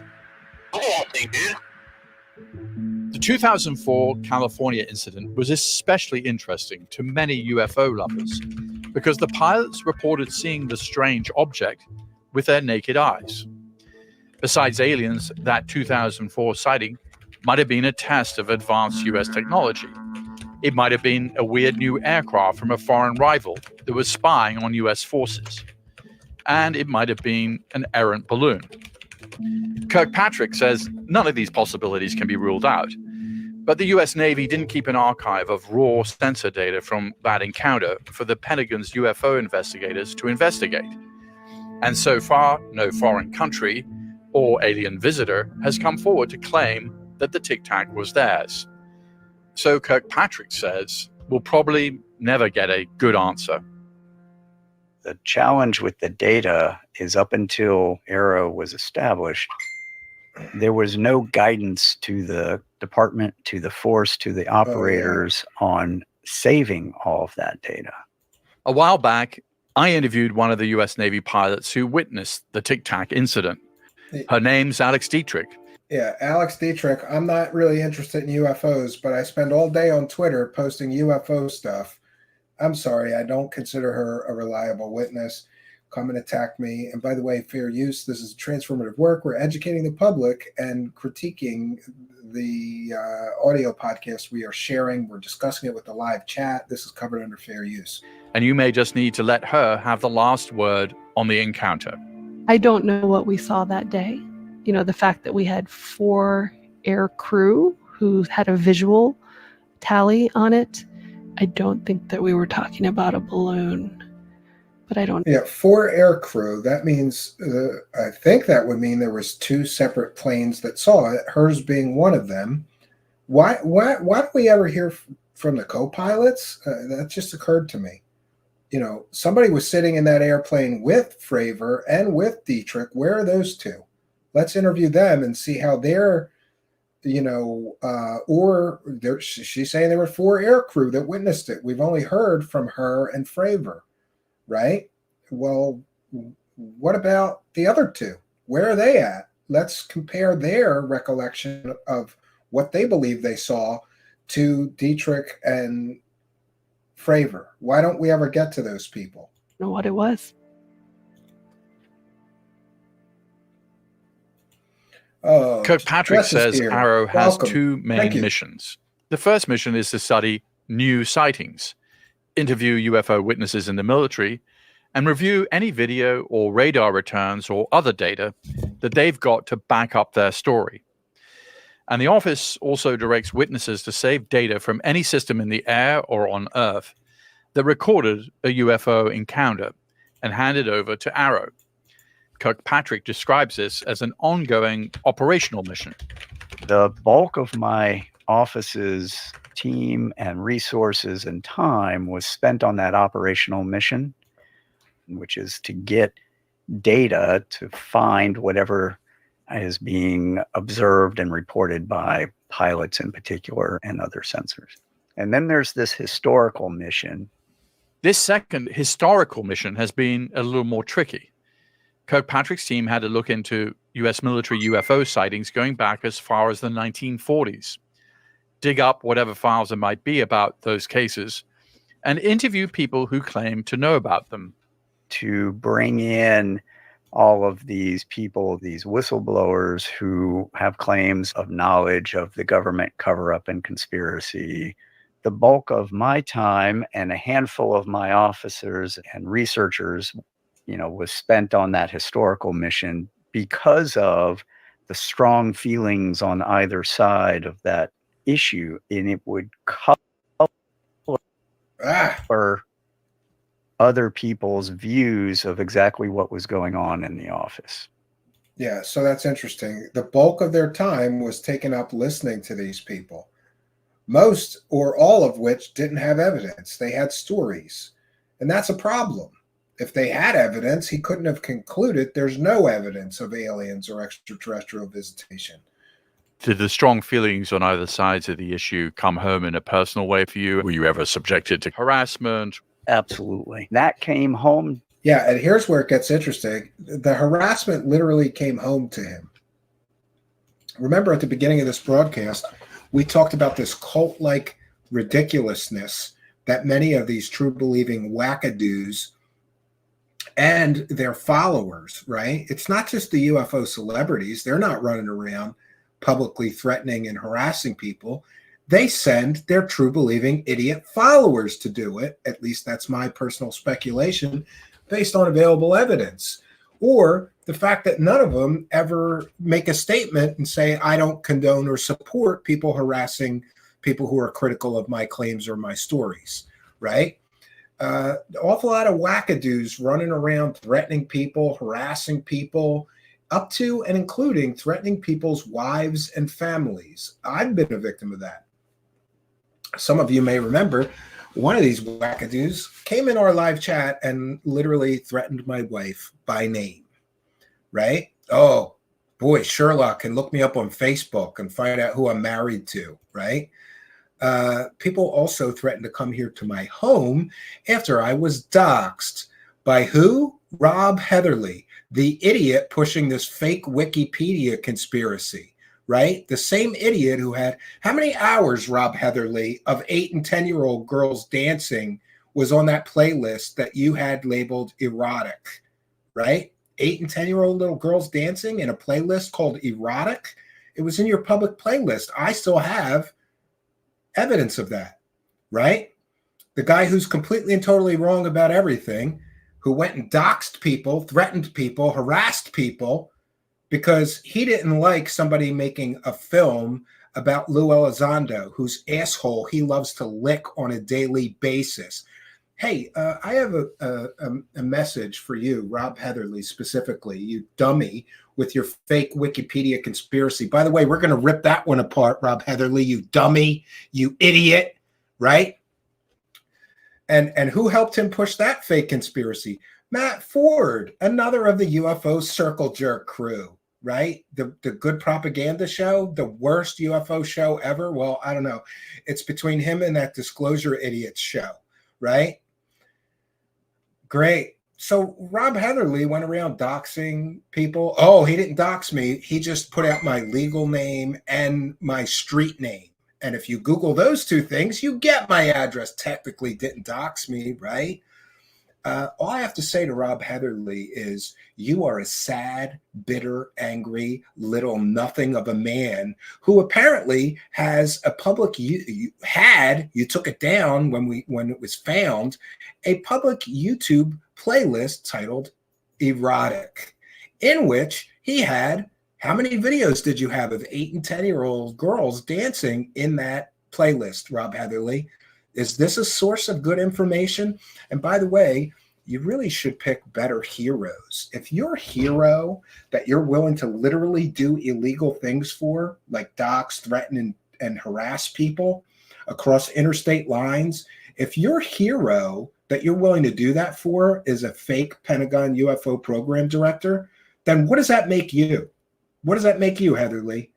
It makes you an idiot. That's what it does. You literally risked criminal prosecution to defend your hero who's a fake Pentagon UFO program director.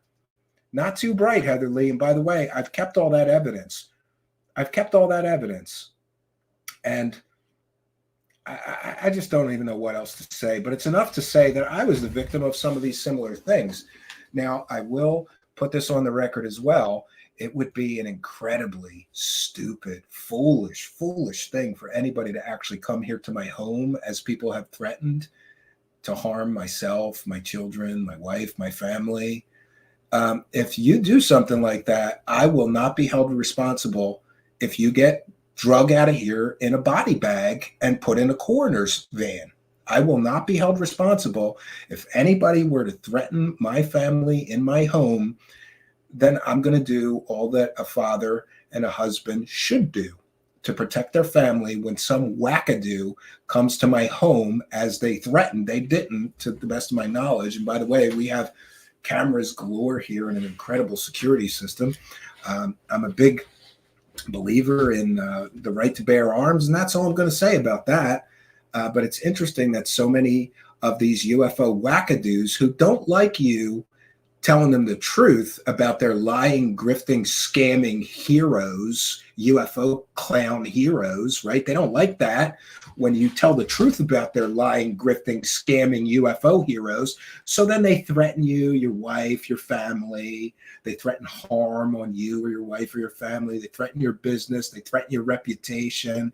The most recent example is that somebody on Twitter publicly said that I was on the Pennsylvania sex offender registry. No, I'm not. You can check, right? They just make things up. Kind of like how they made up that one other person being very critical of this false narrative was the R word.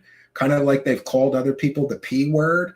Like, this is the depths of scumminess that some of these scammer losers and their idiot cult drinking, Kool-Aid drinking members of their, groups are willing to do to people, right? Is your delusional fantasy world that you live in, that's built on a house of cards and lies and deceptions and half-truths and fake stories, so weak it cannot withstand debate?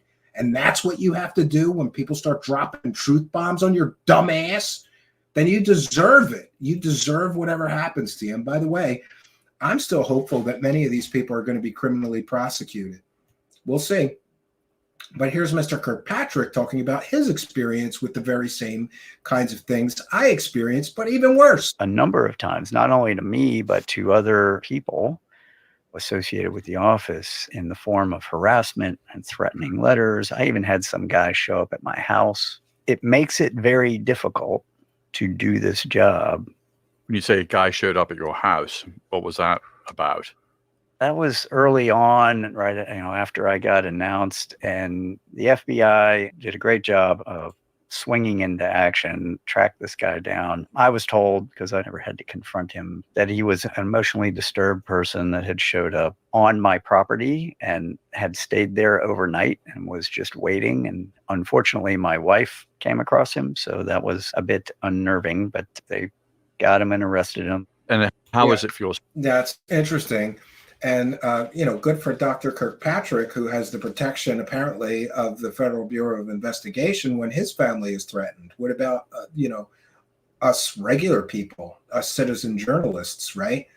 Well, we have to defend ourselves, I suppose. Staff. But good for him. This is a point of contention with the public and with Congress that I have refused all the way up to my last days to provide names of people working on my team and my staff to anyone outside of the department.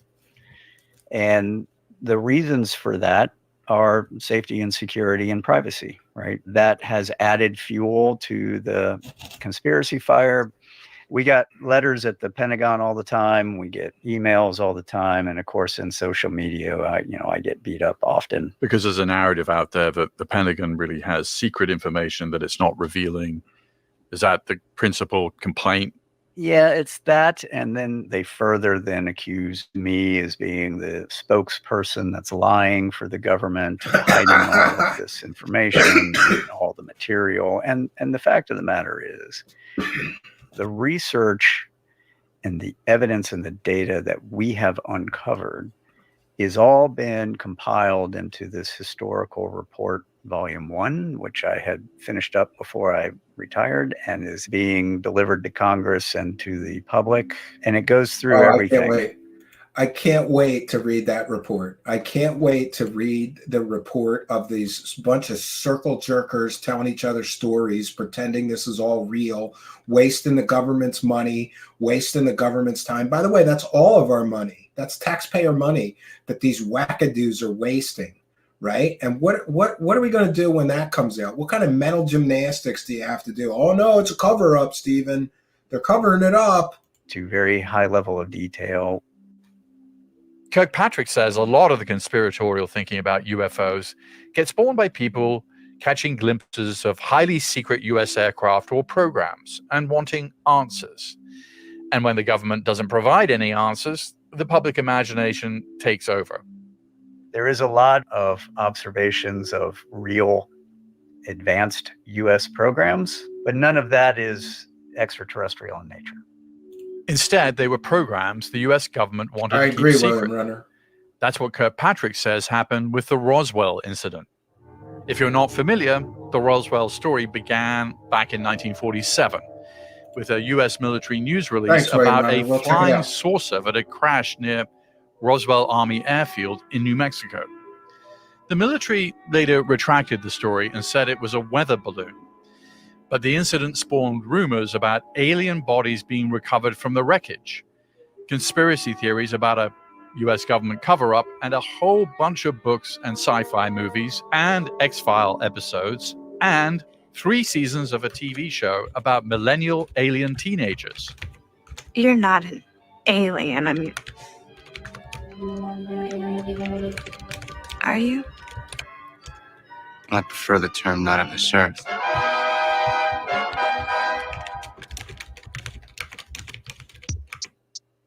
Kirkpatrick says his office dug deep into Roswell. And you need to understand that back in the late 40s and 50s, there were a lot of strange things happening near the Roswell airfield. There was a top-secret spy program called Mogul, which launched long strings of oddly shaped metallic spy balloons into the air.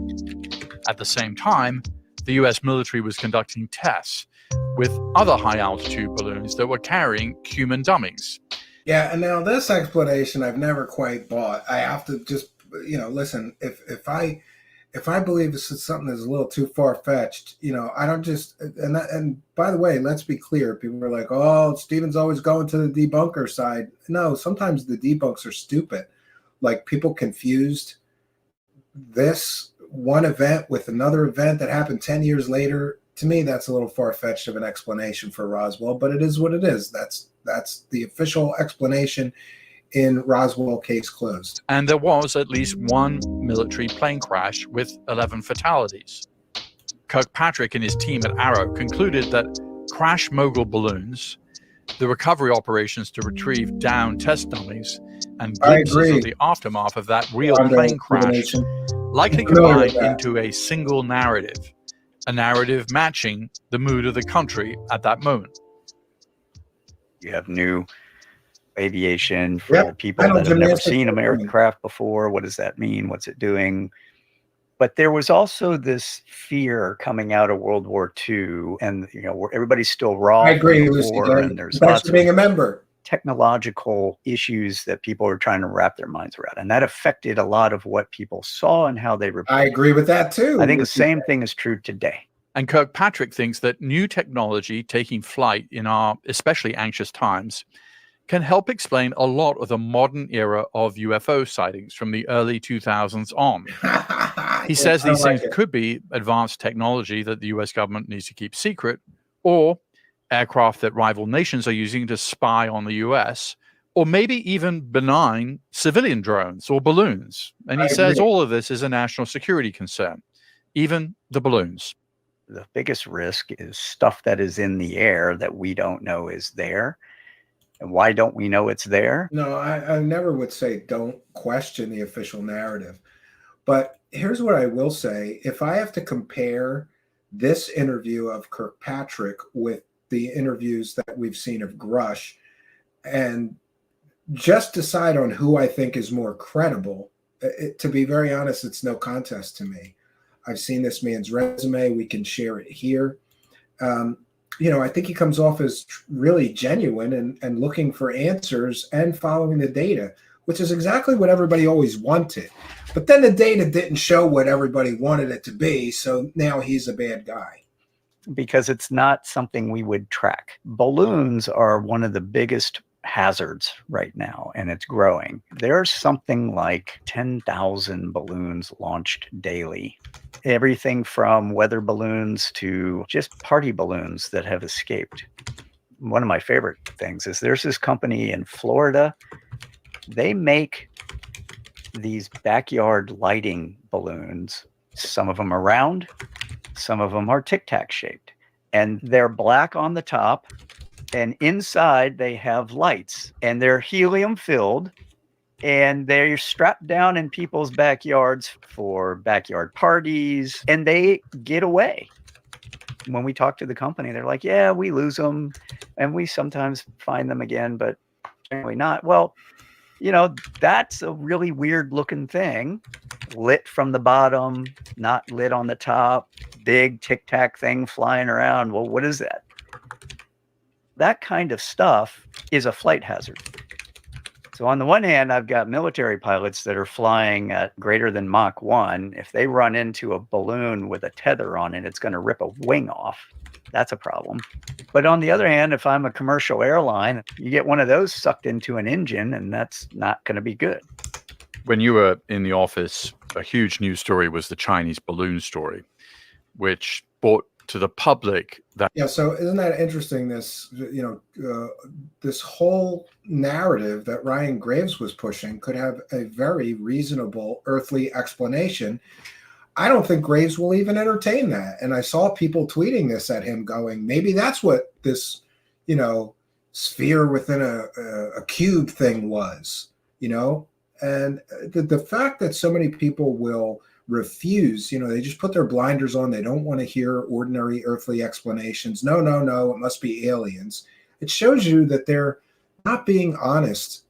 They're not researching things. They're not looking for answers. They found their answers, and they're looking for evidence to support their pre-drawn conclusions of alien visitation on Earth.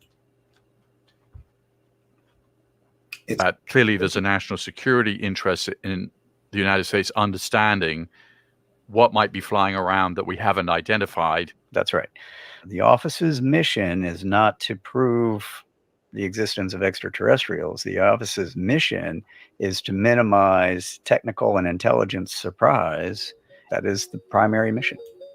The Pentagon this week described the unidentified object shot down over Canada on Saturday as a, quote, small metallic balloon. So it was either a dire national security threat or a wasted 25 cents at a county fair.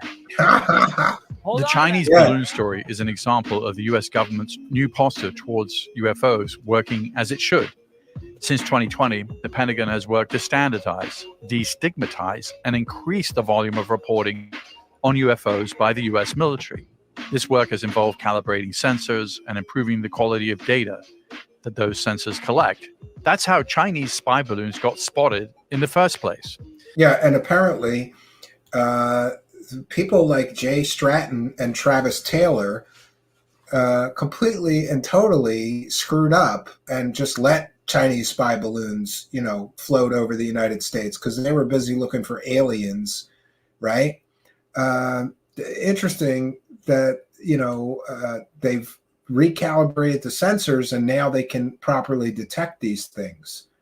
But somehow, while alien, believing people like Travis Taylor and Jay Stratton were in charge of similar programs, they couldn't do that. They screwed it up. And while balloons are low-tech examples of UFOs, AARO is especially concerned with keeping an eye out for more high-tech stuff. Yeah, I'm aware of that as well, Lucy. I'll give you an example. There's a large number of people, pilots, who, have said, hey, I saw this giant sphere. It had a cube in it. I don't understand it. It must be an alien. Well, actually, no. The next generation of drones that are being built are spherical drones. And one of them is they've taken about a 2-meter size inflatable and they put a cube inside of it. And everywhere the corner of the cube touches the sphere, they fused it, cut it out, and put little thrusters in. With 8 thrusters in a cube configuration, I can maneuver this drone around very accurately. And they've tried these all over the place.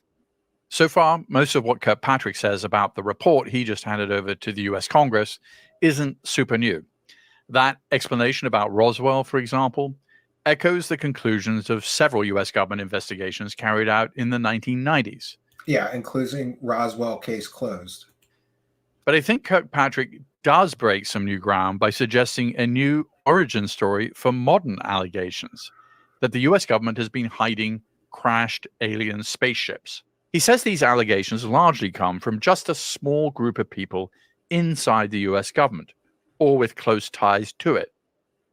True believers are not just outside of government. Many of them are inside government. Many of them are in places of authority and decision making, and you don't know who they are until they come into the office and have a discussion about this. Fascinating.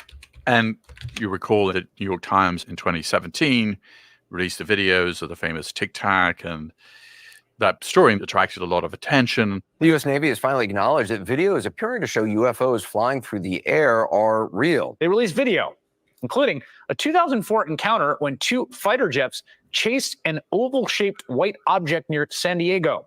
They also released a second video. Times story itself was certainly generated with people who had information that came from inside the government. So has there been a sort of self-reinforcing loop, in your view, that produces pressure from Congress to investigate what the hell's going on? Then that becomes an office. That office is the office that you then ran. Correct. I don't know what kind of cycle that is. Is it a virtuous cycle, an unvirtuous cycle, or how would you describe it? The way I look at it is, if you follow the information that we've laid out in the historical report, you've got people that talk to people who come in to tell the story or tell the media, but it turns out none of them have any firsthand evidence or knowledge. They're all relaying stories that they've heard from other people. And if you track where all those people know each other, it all goes back to the same core set of people. Kirkpatrick says his report doesn't name any of the names in this core group, but there are 2 people at the group's center whose names and involvement have been pretty widely documented elsewhere. The late Senator Harry Reid and his longtime friend Robert Bigelow, a Nevada billionaire and the owner of a company called Bigelow Aerospace. Both of these guys shared a long-running interest in UFOs. Senator Harry Reid was a true believer and thought that, hey, the government is hiding this from congressional oversight. And in 2007, Senator Reid got funding for a Defense Intelligence Agency program that paid $22 million to his buddy Bigelow's aerospace company, money the company spent on investigations into paranormal phenomena. Among other investigations, yeah, so that's the connection. So thank God, finally, somebody in government is aware of this $22 million pork project, wherein the government was built out of $22 million to study dino beavers, werewolves, poltergeists, and also UFOs. Bigelow's team looked into the sightings of UFOs by U.S. military personnel and proposed setting up laboratories to study the purported physical remains of off-world spacecraft. One of the main scoops in that New York Times story that touched off so much of the recent UFO hype a few years back was the fact that this Pentagon program existed at all in the first place. Senator Reid and others later proposed setting up other secret programs with similar missions.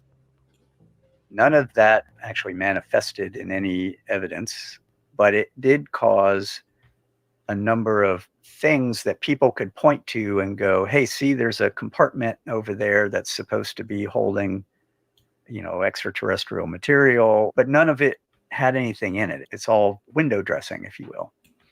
No substance. But he says the stories about these secret programs spread inside the Pentagon, got embellished, and got the occasional boost from service members who'd heard rumors about or caught glimpses of seemingly sci-fi technology or aircraft.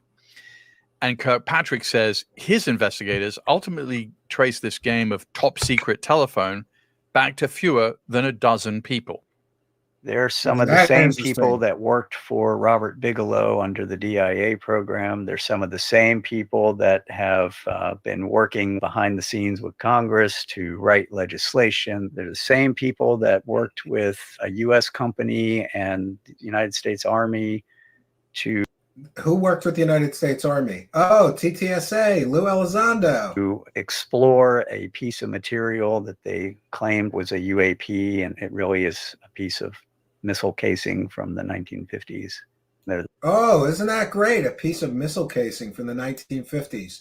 Could that be the material that Lou Elizondo and others claimed belonged to a UAP? The same people that have been influencing some of these whistleblowers who have come forward to say, hey, I don't have any firsthand evidence, but all these people are telling me this. Here's what I know. The most public of these whistleblowers is the former Pentagon official whose voice you heard at the beginning of the show, testifying about crashed alien spacecraft before a U.S. congressional committee. I was informed of a multi-decade UAP crash retrieval and reverse engineering program. If you believe we have crashed craft, stated earlier, do we have the bodies of the pilots who piloted this craft? Biologics came with some of these recoveries, yeah. Were they, I guess, human or non-human biologics?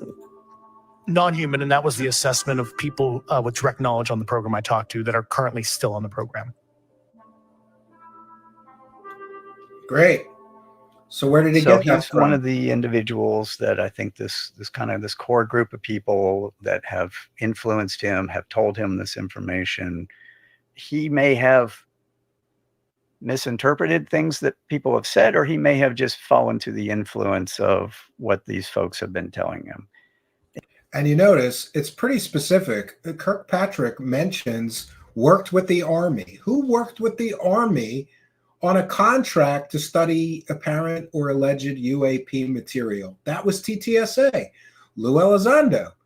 Who did Brian Bender say groomed Dave Grusch for his current role as a whistleblower? Lou Elizondo. Who was involved in TTSA? Lou Elizondo.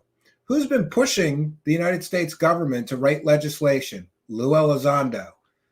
I think it's pretty clear that a lot of these roads lead back to exactly the people who I've been screaming about here have been influencing him. And by the way, if these people convinced a good man with an impressive resume and, credentials to essentially risk his entire financial future to go tell UFO stories so they could all keep the narrative going and make money, then those people are scumbags. I'm going to put it out there.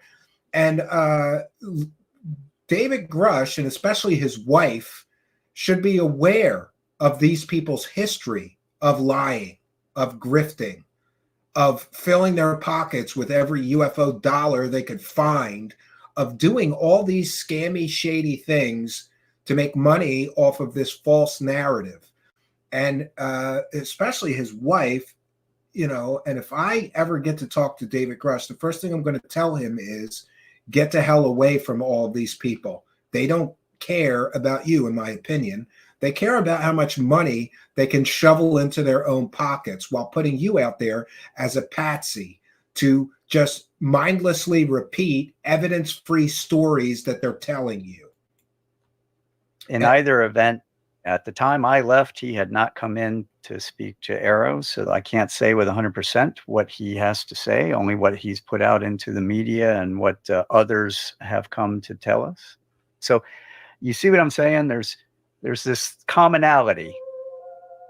What he's saying is actually quite ironic, because the true believer about UFOs thinks that there's a government conspiracy to hide real evidence of aliens. Yeah, and what a wake-up call it is to suddenly realize that there's definitely a UFO cover-up.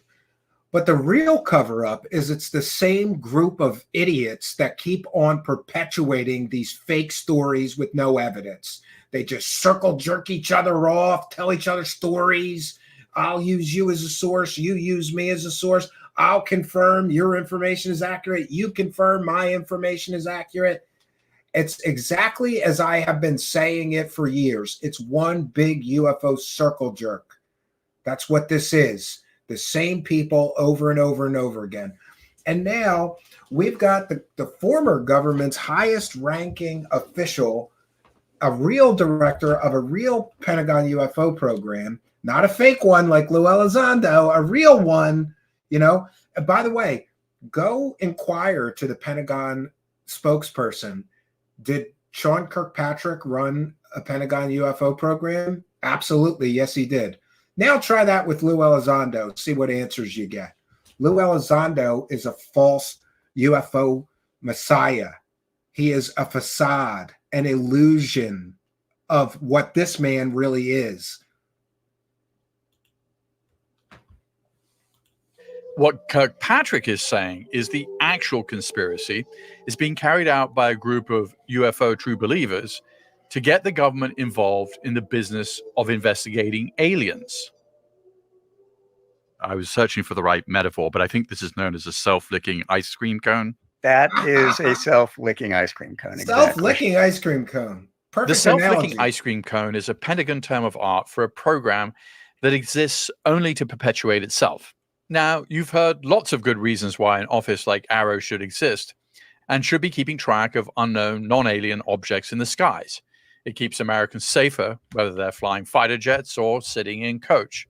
But that's definitely more boring than perpetuating stories about aliens, which suggests that the UFO office has another unstated mission. Yes. I mean, a lot of this is, look, desensationalize this problem. It's to put objective, fact-based reporting and analysis and disclosure of that information into a routinized manner, to normalize the discussion so that it's not sensationalized and so that it's normal and eventually boring. That would be the way to go. This mission to make UFOs boring might be succeeding. Even Joe Rogan's podcast, which loves a good alien story, seems to be getting a little frustrated by how unfun Pentagon types have recently turned out to be. Yeah, this is the clip that I was talking about. And by the way, I think Spooky's doing a whole edit of this with the video as well. When it comes to disclosing what they know about UFOs. When we talked about disclosure in the old days, no one thought it would be this like slow drip, bureaucratic, right? Slow fucking drip. It's so frustrating. I don't pay attention to it anymore. I mean, they made the most exciting thing boring. They fucking ruined it.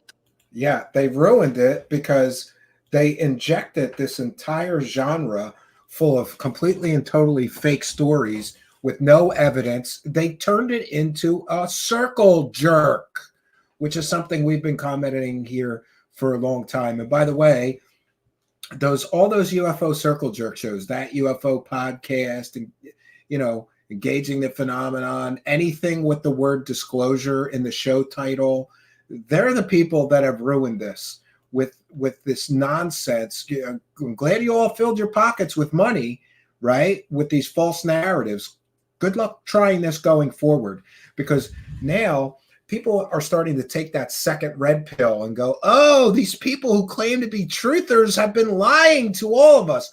There definitely is a UFO cover-up, but what they don't tell you is that the real cover-up is it's the same bunch of scamming, grifting slime balls that have been pushing these false narratives for years, in some cases decades, and filling their pockets with money and putting out different front men to keep the narratives going in the media so that they can all make money. That's the real UFO cover-up.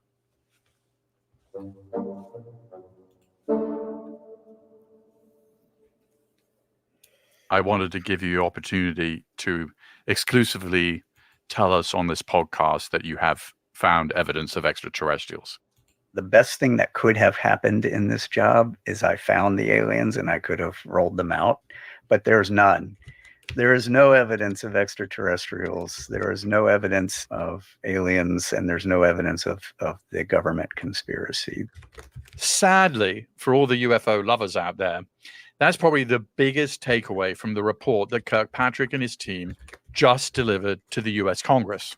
Plenty of outsiders have speculated about whether the Pentagon's alien-focused programs were coming up empty and perhaps were suspiciously self-perpetuating. The significance of what Kirkpatrick is saying now and what the AARO report is laying out is that people inside the Pentagon with really high security clearances are finally saying, we looked at every single piece of secret evidence about supposedly alien UFOs, and as far as we can tell, it's humans all the way down. So given that, what to make of that small, stubborn percentage of UFO reports that don't have any easy explanations? And this is where believers and debunkers tend to differ. And Kirkpatrick makes it pretty clear that his office thinks that the truth behind that small, unexplained percentage will most likely be found right here on Earth. Yeah, so in other words, there's normal, ordinary explanations. Just because something is unexplained, you can't jump straight to aliens. That's a very dangerous and detrimental thing to do. But that's what the true believers do. And that's what all these UFO circle jerk shows do.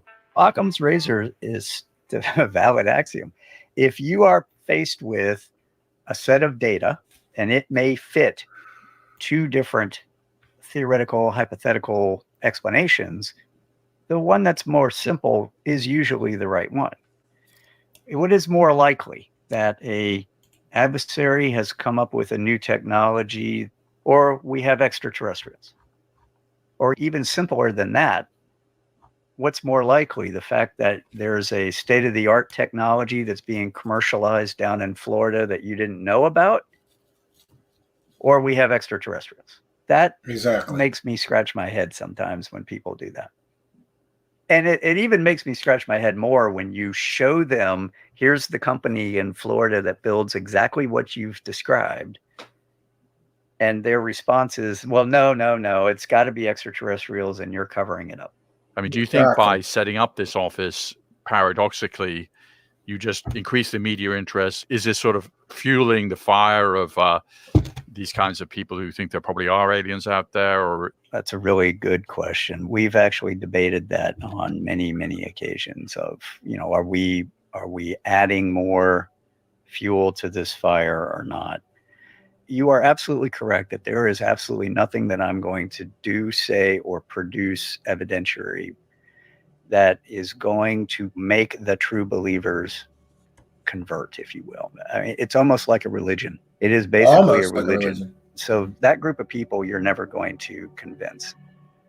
Yeah, and this is the problem that we face as well. And, after a while, I have just made the determination to save the ones that you can get through to the people who aren't so, ingrained in their belief system that they will not accept any evidence of the contrary. If you will not accept, like, for example, tonight's broadcast, we've been reporting on these issues for years now. I've taken a lot of personal attacks against myself, my family, my finances, my business, just because I was critical of this entire false narrative. And by the way, Lou Elizondo and the Grifty Squad friends, it's all coming crashing down. If you think that tonight's broadcast was good, wait till you hear what we've got coming for you. We've got some exclusive interview, at least one, possibly multiple, about the inner workings of the real UFO cover-up and how the Griff Squad operates. If this is just the tip of this iceberg, there's a lot more under the water that you can't see yet. And I'm not a chase the carrot guy, but I am a man of my word. We will continue to bring you more information that will confirm that some people got this entire story right and some people got this entire story wrong. And who got it wrong? All you UFO circle jerkers that just accept it blindly because you wanted to believe in these people. And, I'm trying to be a better person. I forgive you for your past mistakes. But going forward, some of you people better start doing a real job, right? You call all these people, I'm a UFO expert, right? But you keep getting everything wrong. Why is that? Isn't that funny? Some experts.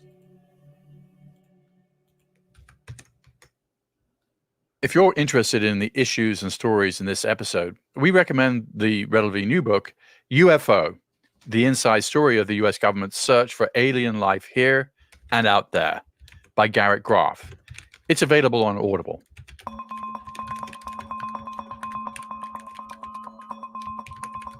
In the Room with Peter Bergen is an Audible original, produced by Audible Studios and Fresh Produce Media. I think that's pretty much This episode was produced by Eric German, with help from Holly Demuth. Our executive producer is Alison Craiglow. Katie McMurran is our technical director. And our staff also includes Alexandra Salomon, Laura Tillman, Luke Cregan, Sandy Malera, and JP Swenson. Theme music is by Joel Picard. Our executive producers for Fresh Produce Media are Colin Moore, Jason Ross, and Joe Killian. Our head of development is Julian Ambler. Our head of production is Eleanor Bavietz.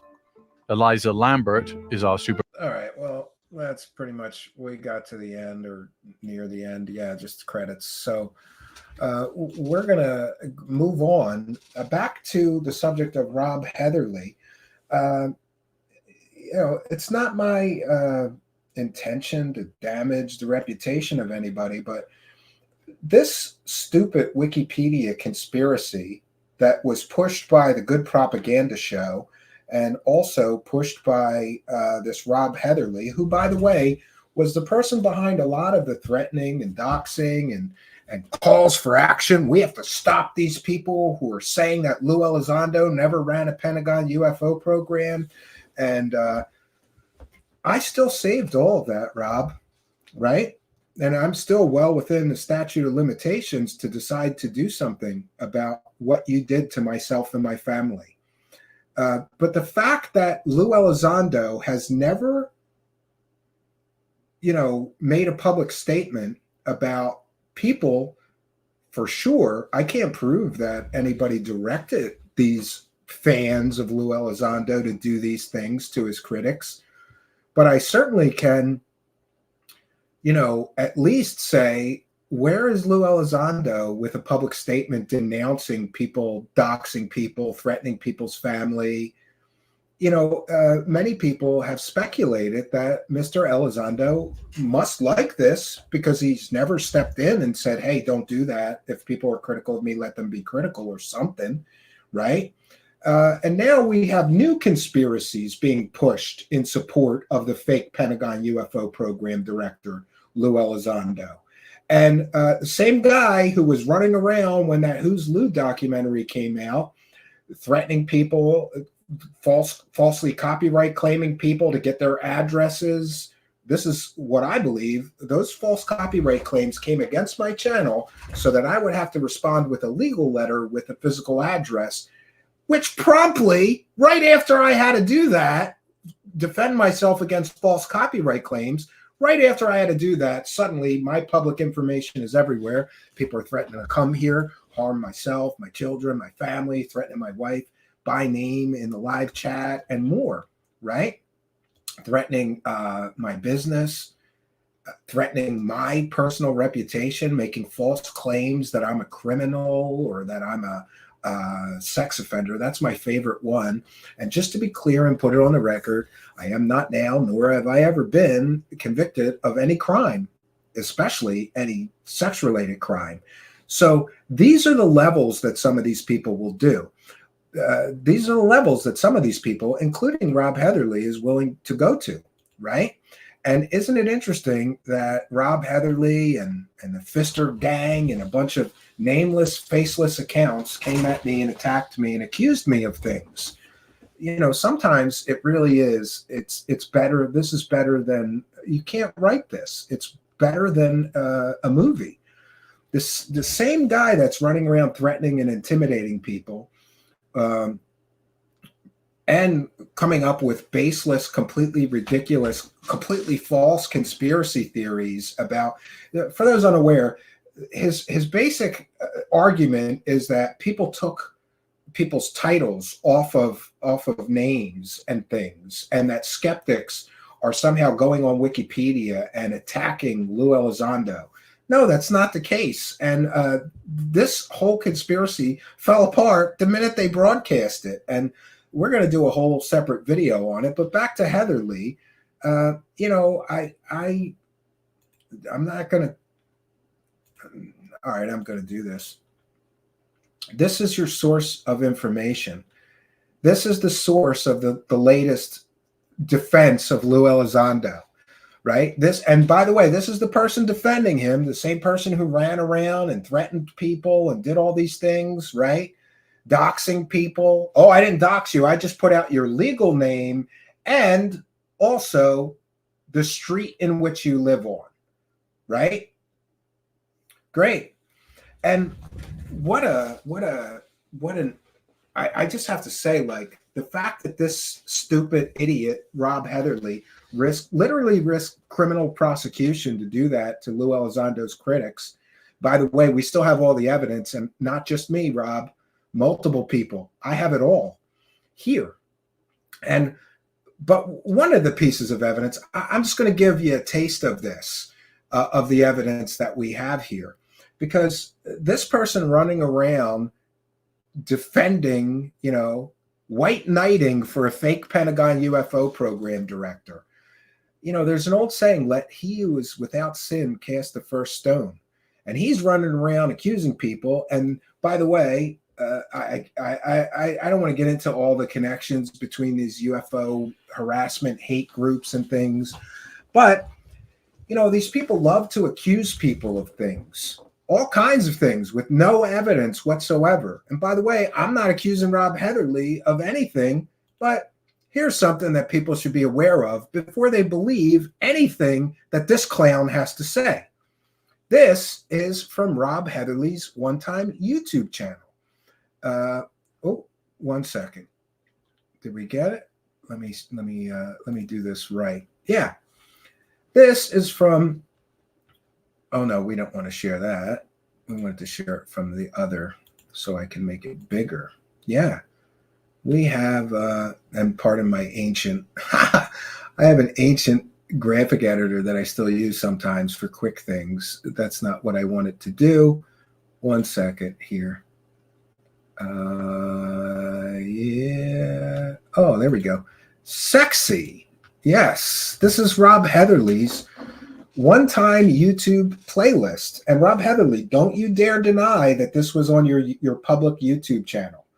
It's not any longer after this was discovered and captured. And by the way, Rob Heatherly, I've got a capture of the entire playlist in its entirety.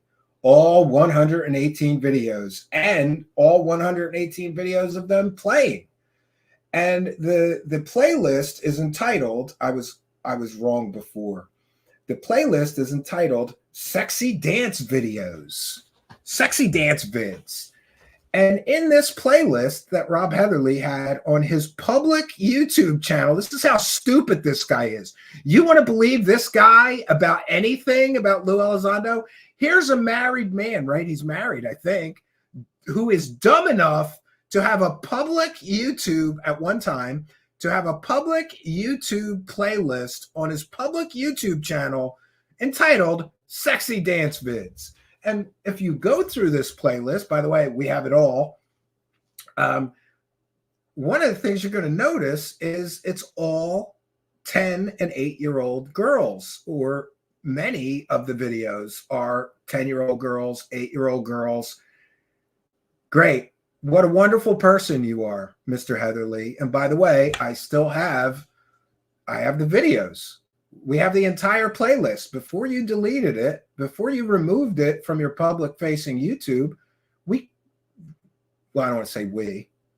It was captured. Let's leave it at that. It was captured. The whole thing. The whole thing.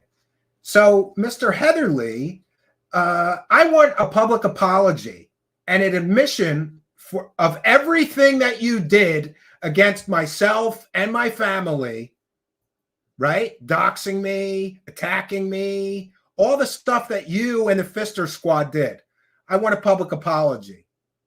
I deserve that. And what a pathetic world we live in that this guy is the white knight for Lou Elizondo. Hey, Lou Elizondo, are you going to condemn this? Are you going to condemn your white knight who's running around defending your honor of being a real Pentagon UFO program director when you're a fake one? And this is the best. This is how you know that Lou Elizondo is a loser. Here's one of his followers and huge public supporters. And look at this public playlist. Do I have to redact all the faces and play the videos on a public live stream, Mr. Heatherly? I don't want to do that. This is despicable. This is disgusting. But this is the quality of the UFO hate group people, right? These are the people that are running around threatening people, intimidating people, harassing people, cyber stalking people, doxing people. Great playlist. What does your wife think of that? And by the way, he publicly admitted that this was his playlist on a public Twitter thread. I have that capture as well. What are you doing, Mr. Heatherly, with a public YouTube playlist entitled Sexy Dance Vids with all these underage girls in the playlist? All these videos. Wow, you've been busy. 118 of them. How many of them are underage girls? And you titled this Sexy Dance Vids? Great. We're taking off the gloves here, and I'm not pulling any punches anymore. If these people aren't going to come correct, I will.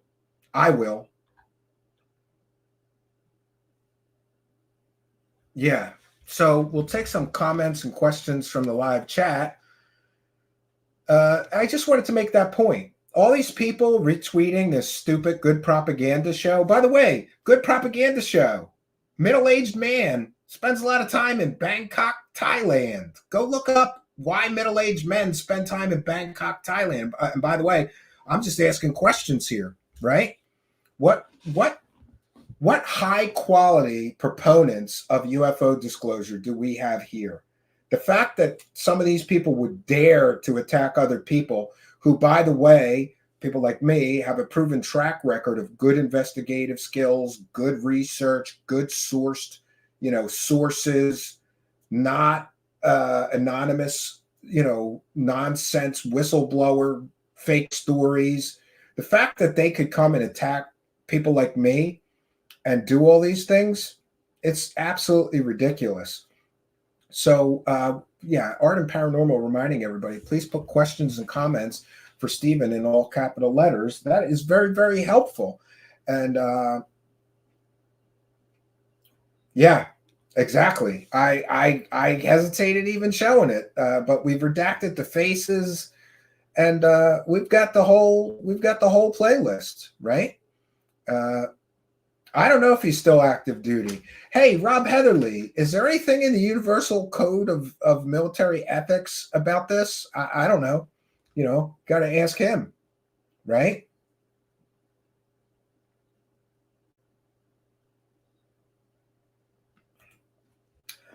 Yeah, I mean, it depends. I think he just means people who are so ingrained in it that they won't accept evidence of the evidence to the contrary, right? Yeah, and he's also a member of the Oath Keepers, which will show you what a blowhard loser this guy is. He's a blowhard loser, right? His LinkedIn says he's in DevCom now. Okay. Conduct unbecoming, for starters. I would think so. I mean, what do I know, right? And this is a perfect way to wrap this up. So that's one example of one of these true believing zealot idiots that are worshiping and licking the assholes of these UFO lying, grifting scumbags that are pushing these false narratives and fake stories. And to that guy, what if you're wrong and you did all of this and you're wrong? Will you even admit the possibility that you could have been wrong and that maybe, just maybe, you shouldn't have involved yourself in possible criminal activity to defend a lie? Right? Daisy B, there's good people as well. Let's take a moment to recognize Daisy B, and thanks for being a member, asks, is there anyone in the ufology community that isn't a fraud? I think there's some very good people, well-intentioned people. Yeah, they are fake. There are parody accounts, just so everybody's aware, because every once in a while I get some hate mail. I shouldn't let parody accounts. We have a free speech zone. If you want to come in here and LARP as Lou Elizondo, fake program UFO director, I'm not going to stop you. We have a free speech zone here. Bob Lazar, sometimes somebody comes in as Bob Laser, yes. And there are, Spooky is correct. Spooky says they stay offline, but there are great researchers out there. There are some great researchers, right? Who would I say have the best intentions? Well, I hate to name names, but we've named people here. I like Jeremy Rise, alien scientist. I think regardless of whether I agree or disagree with alien scientist on a certain topic, his heart's in the right place. By the way, oh man, he just completely destroyed the Bob Lazar myth and Jeremy Corbell again. And he's releasing like emails that Gene Huff sent him about what a fraud Jeremy Corbell is. And that was Bob Lazar's business partner. He was there for the whole thing. Wow. I like Stephen Greenstreet. I like Mick West. I like John from the Black Vault. I'm sure there's many, many others who I'm forgetting right now, but you also have to remember that generally, I try to not listen too much to others. I mean, I listen to what I can, but I try to do my own research and form my own opinions. But those are people that I generally think are, in good place. And regardless of any criticism against him, I really like Brian Dunning from Skeptoid. I have nothing but high praise for him. I like Michael Shermer, but I think he goes a little too far. And by the way, he's probably the only person that I'm aware of that is making a full-time living as a skeptic, but he's been at it for decades. He deserves to make a living, and he does good work discussing, the skeptical side of things.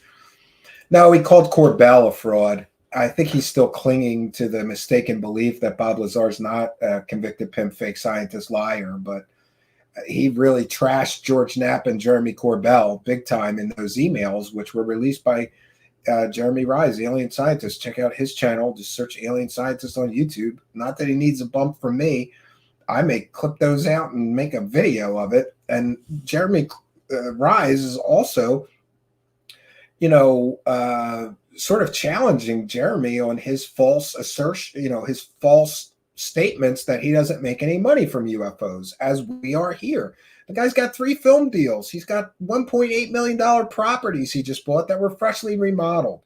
He's not some working class hero that's like painting houses to pay his bills and flipping old houses that he's fixing up himself.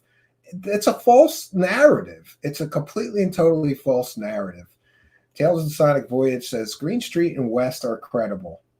Yeah, and listen, my gauge on whether or not somebody's credible and believable and trustworthy is how many times have they been caught pushing a completely and totally fake story? The people I mentioned, none, Now, Jeremy gets a lot into the weeds with some stuff, and but I've known him long enough to know that he is just completely and totally obsessed with all this stuff, and his heart's in the right place. I think he's one of the good guys. Same for the others that I've mentioned. And by the way, I always feel bad when I do this. I'm sure there's more. We've got Lou Reviews now. He turned the corner and became very, very skeptical. And once he was a part of the UFO Circle Jerk crew. And by the way, before anybody tries to start any more or new drama between us, he and I talked it out. We used to trash each other, right? I used to say his show sucked and call him Lazy Lou, and I'm sure he had a lot of not kind things to say about me at one time. But you grow and you realize the continuing some kind of a senseless argument is kind of useless. But by the way, I don't believe that anybody is on my side. My side is my side and my side only.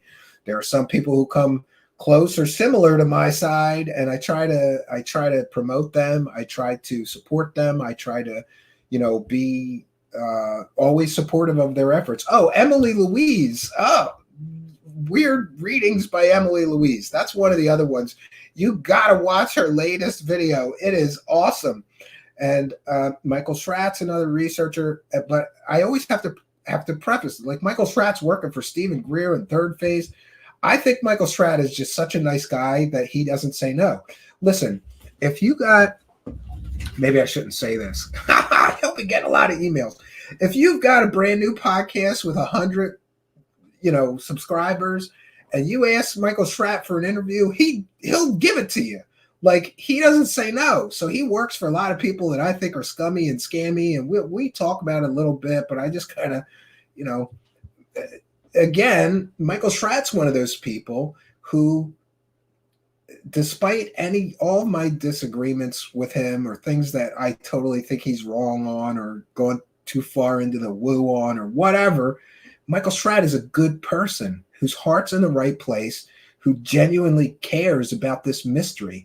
A lot of people don't know this, but Michael Schratz goes around and collects everybody's UFO crap. Like when an old guy dies and he's got a bunch of UFO files, Michael Schratz there.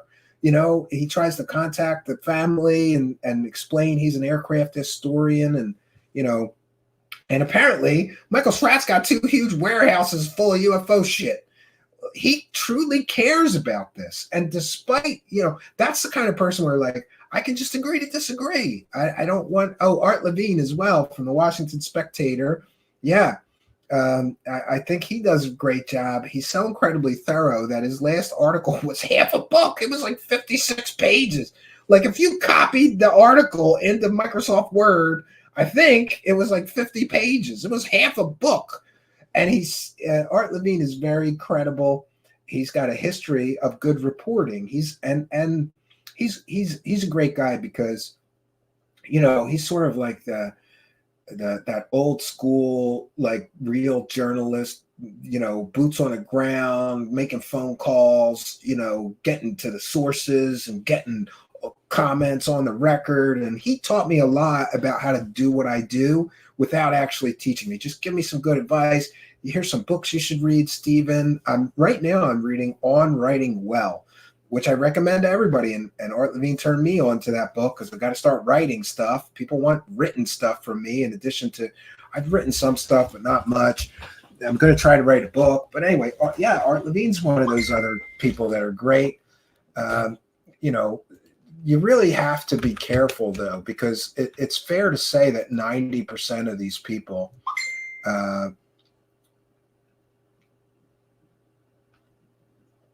yeah, probably, Mr. Ian. It's fair to say that many of these people, okay. Jesus Christ. No matter how many times I ask people not to message me unless you absolutely have to. Let me put on Do Not Disturb. I'll check those after the broadcast. So what I was saying, now I lost no, I didn't. So I think you have to be extremely, extremely careful when consuming content. Now, there are some things that are just, stories, but well-researched ones. Somebody mentioned Mr. Mythos in the live chat. I love that guy. I think he does an incredible job. I'm going to try to interview him. He doesn't release many videos. He's got a big subscriber base, much bigger than ours, but not like huge. Somebody mentioned the Y-Files, who I'm not a fan of that guy. I think that he, I think that I don't even want to critique it. I don't like it. And I don't think that, playing both sides of the fence so that you could get the views. I mean, maybe he's certainly doing better with subscribers and views than me. So maybe I'm an idiot, but yeah. Patty Wilhelm says Richard Dolan, purveyor of fairy tales. Yeah. I mean, I guess when you get deeply into this stuff, what you got to do is you got to separate the wheat from the shaft. We've heard that before. In fact, I think I heard it from George Knapp, of all people, telling us to separate the wheat from the shaft. And that's certainly a good analogy. When you get deeply engrossed into this situation, you have to evaluate. And by the way, you can't trust anybody. Don't trust me. I provide sources, and generally, if you ask me for something, I give people where I got this or where I got that.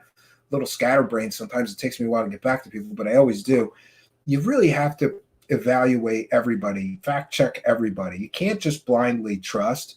But there are some people, I have to be honest, like if John from the Black Vault says, I got this from the government and here's what it means, I generally trust him because he's got decades of experience in government documents. Like when John from the Black Vault explained why the NRO document was fake, I trusted him. I verified, though, that he was correct in some of the points that he made about why the document was fake. But there's some people that I know that, they're one of the good guys. And even if they were to get something wrong, number one, they admit it. And number two, corrections. You never see corrections. Linda Moulton Howe gets caught selling completely and totally fake pictures of aliens, right? We caught her twice. Twice. We caught her twice selling completely and totally fake pictures of aliens. Does she issue a correction? No, she just blames the Men in Black and the CIA and adds an extra conspiracy on top of the old conspiracy. It's ridiculous. So I always say, get to know the content creators that you will frequent. If you're going to get information from this person, get to know them and see if they're a person that is worthy of what I call trust but verify. Stephen Greenstreet's another one. Like if he has something in his video, you could be goddamn sure that it's researched, it's sourced, it's correct, it's accurate. You know, there's not a lot of people doing that anymore. Really, this subject it attracts lazy, scammy people who can just make shit up and make a lot of money. And meanwhile, the people who are doing it the honest way, like those I've mentioned and me and a few others, we get penalized because, first of all, we can't produce as much content as the bullshit creators because all they have to do is find some idiot with a story and let them talk. They don't have to check anything, vet anything, investigate anything. It's really a bad, this whole media system in the United States, at least, it's just a bad system because this clickbait, sensationalized copy-paste journalism is what makes the money. So what do I do here? Do I just copy-paste stuff from other people? I don't feel comfortable doing that. And also, I have come to understand that a lot of people do trust my judgment. You know, you'll see people in the live chat all the time. Stephen, what do you think of this case? What do you think of this case? Unless I have thoroughly engrossed myself in that subject matter, I try not to make a call. We have a, scammer basket, hoax basket, gray basket, right? And so far, there's nothing in the white basket, meaning anything that I truly 100% believe is real and true and credible. Still looking. But, people come and they trust my judgment. I don't like to make snap judgments unless I've really, And then there's some cases like Roswell. Ask me what I think about Roswell. It really depends on which of the experts that we brought here that you believe, They're both sides were very compelling as far as what may have happened at Roswell. That one I can't make up my mind on. But you know what I'm saying is get to know the sources of information before you decide. Some people are just not worthy of any trust whatsoever. And we all know who those people are. Stephen Greer, Third Phase of Moon, Goof On, any show with disclosure in the title, they're full of shit.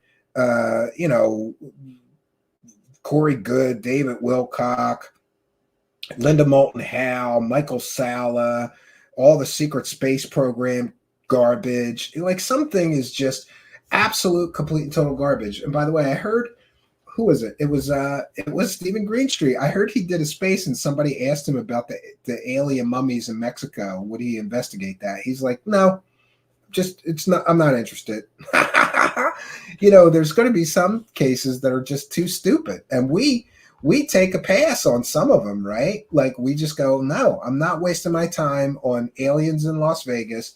I'm not wasting my time on, Miami aliens with no, there's just some stories. And you can tell, like when you see the Griff Squad members, like not Lou Elizondo, pardon me.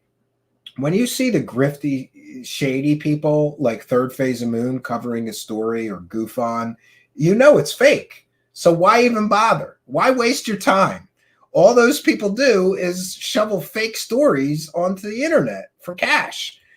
And the truth is, it really is like this. If you get things oiled up well, producing content is like an ATM. You insert the content and money comes out. But I don't know. I want to leave a good legacy. I want, God forbid, if anything should happen to me and anything can happen. I could croak tomorrow.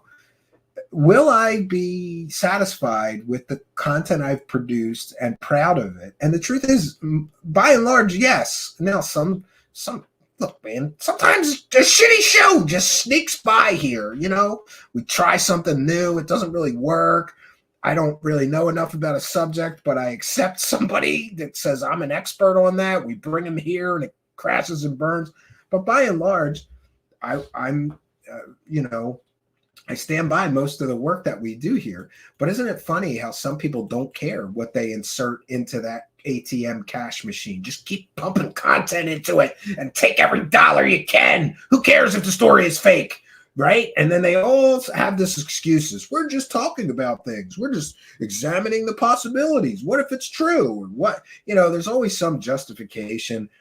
I kind of am glad that our reputation here is for being skeptical, for holding people's feet to the fire. And by the way, I just heard John from the Black Vault in his video. Somebody asked him about, holding people responsible and accountable and holding, basically what I just said, holding people's feet to the fire. We're going to be doing a lot more of that. We have to.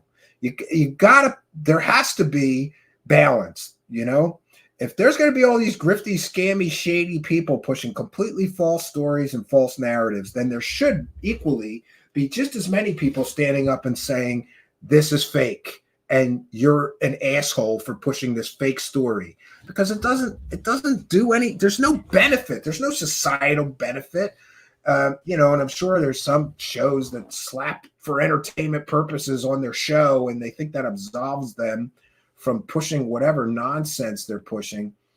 I don't know, And no, Joey's commenting. I wasn't specifically talking about you, though I did get an awful lot of you can look at the comments. So some people, that's the funny thing about doing a new topic or a new show or a new expert guest or whatever.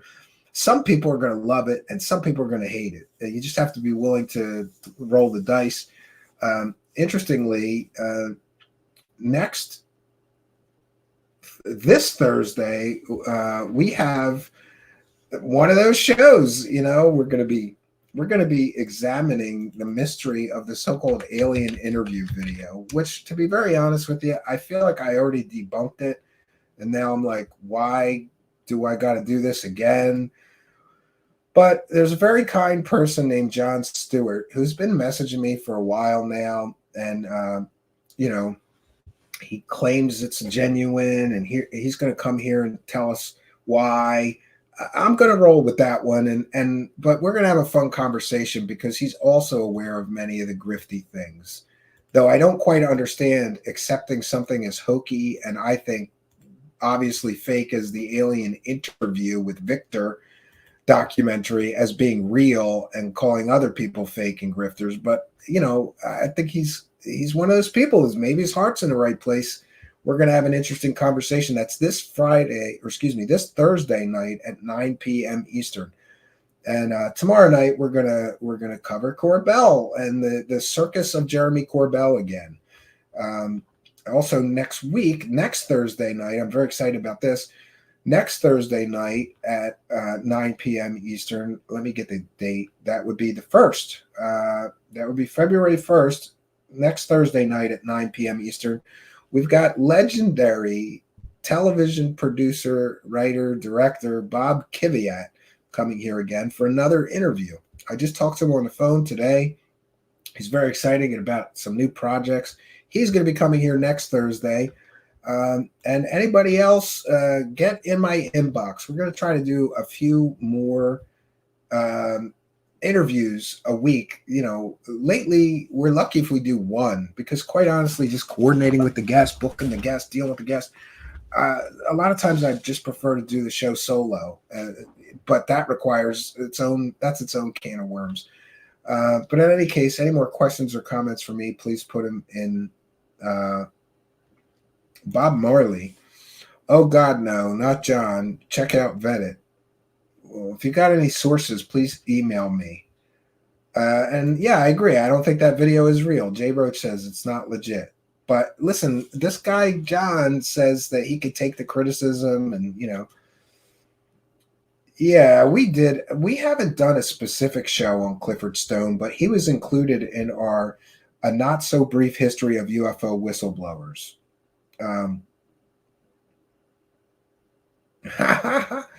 There we go. Keep your guard up, because I'm telling you that John is not legit. Well, email me. What are your thoughts? You can help me prepare. Truthseekershow@gmail.com. Let me know, right? Yeah, Ardent Paranormal reminding people to check out our discount, right? What's Vetted? Is there a show called Vetted, Bob Marley? Uh-oh, now I got to do some homework. Thank you.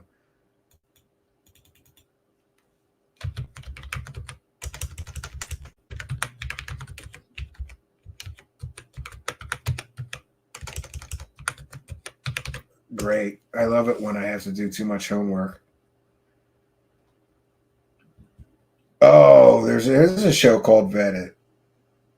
He's been on there a couple of times, right?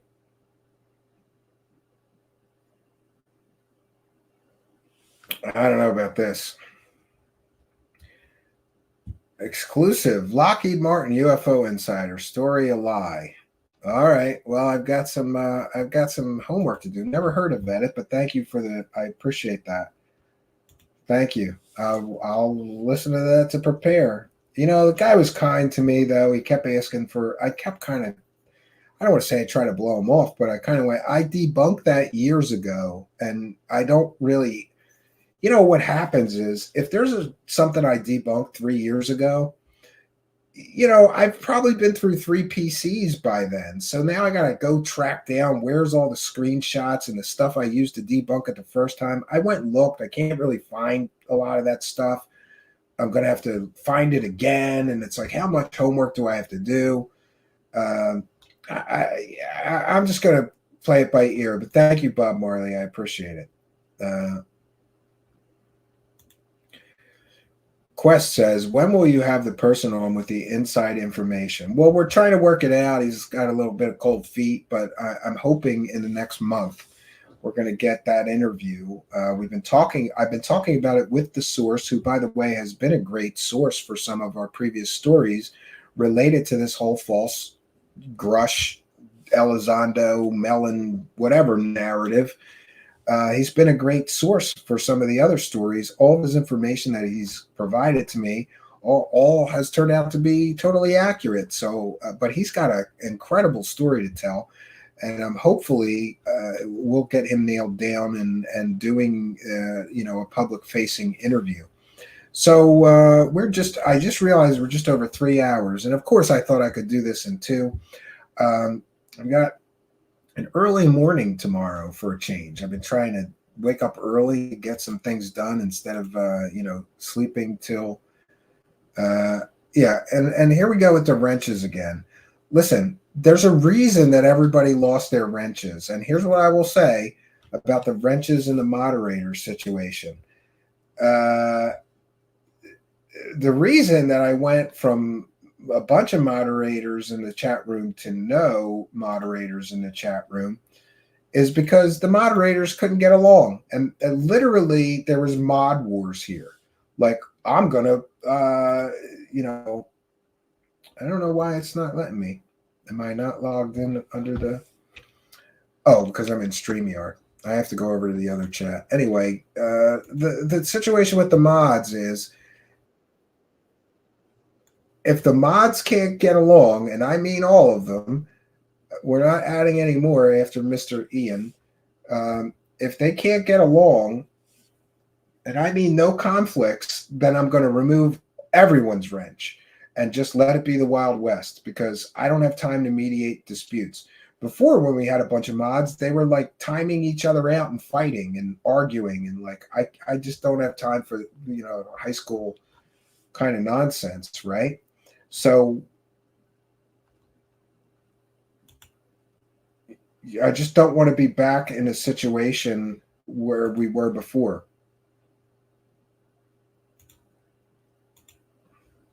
All right, so we've settled that. And some rules for the moderators are nobody should be timed out, banned, restricted, muted, warned, or any, unless you absolutely have to.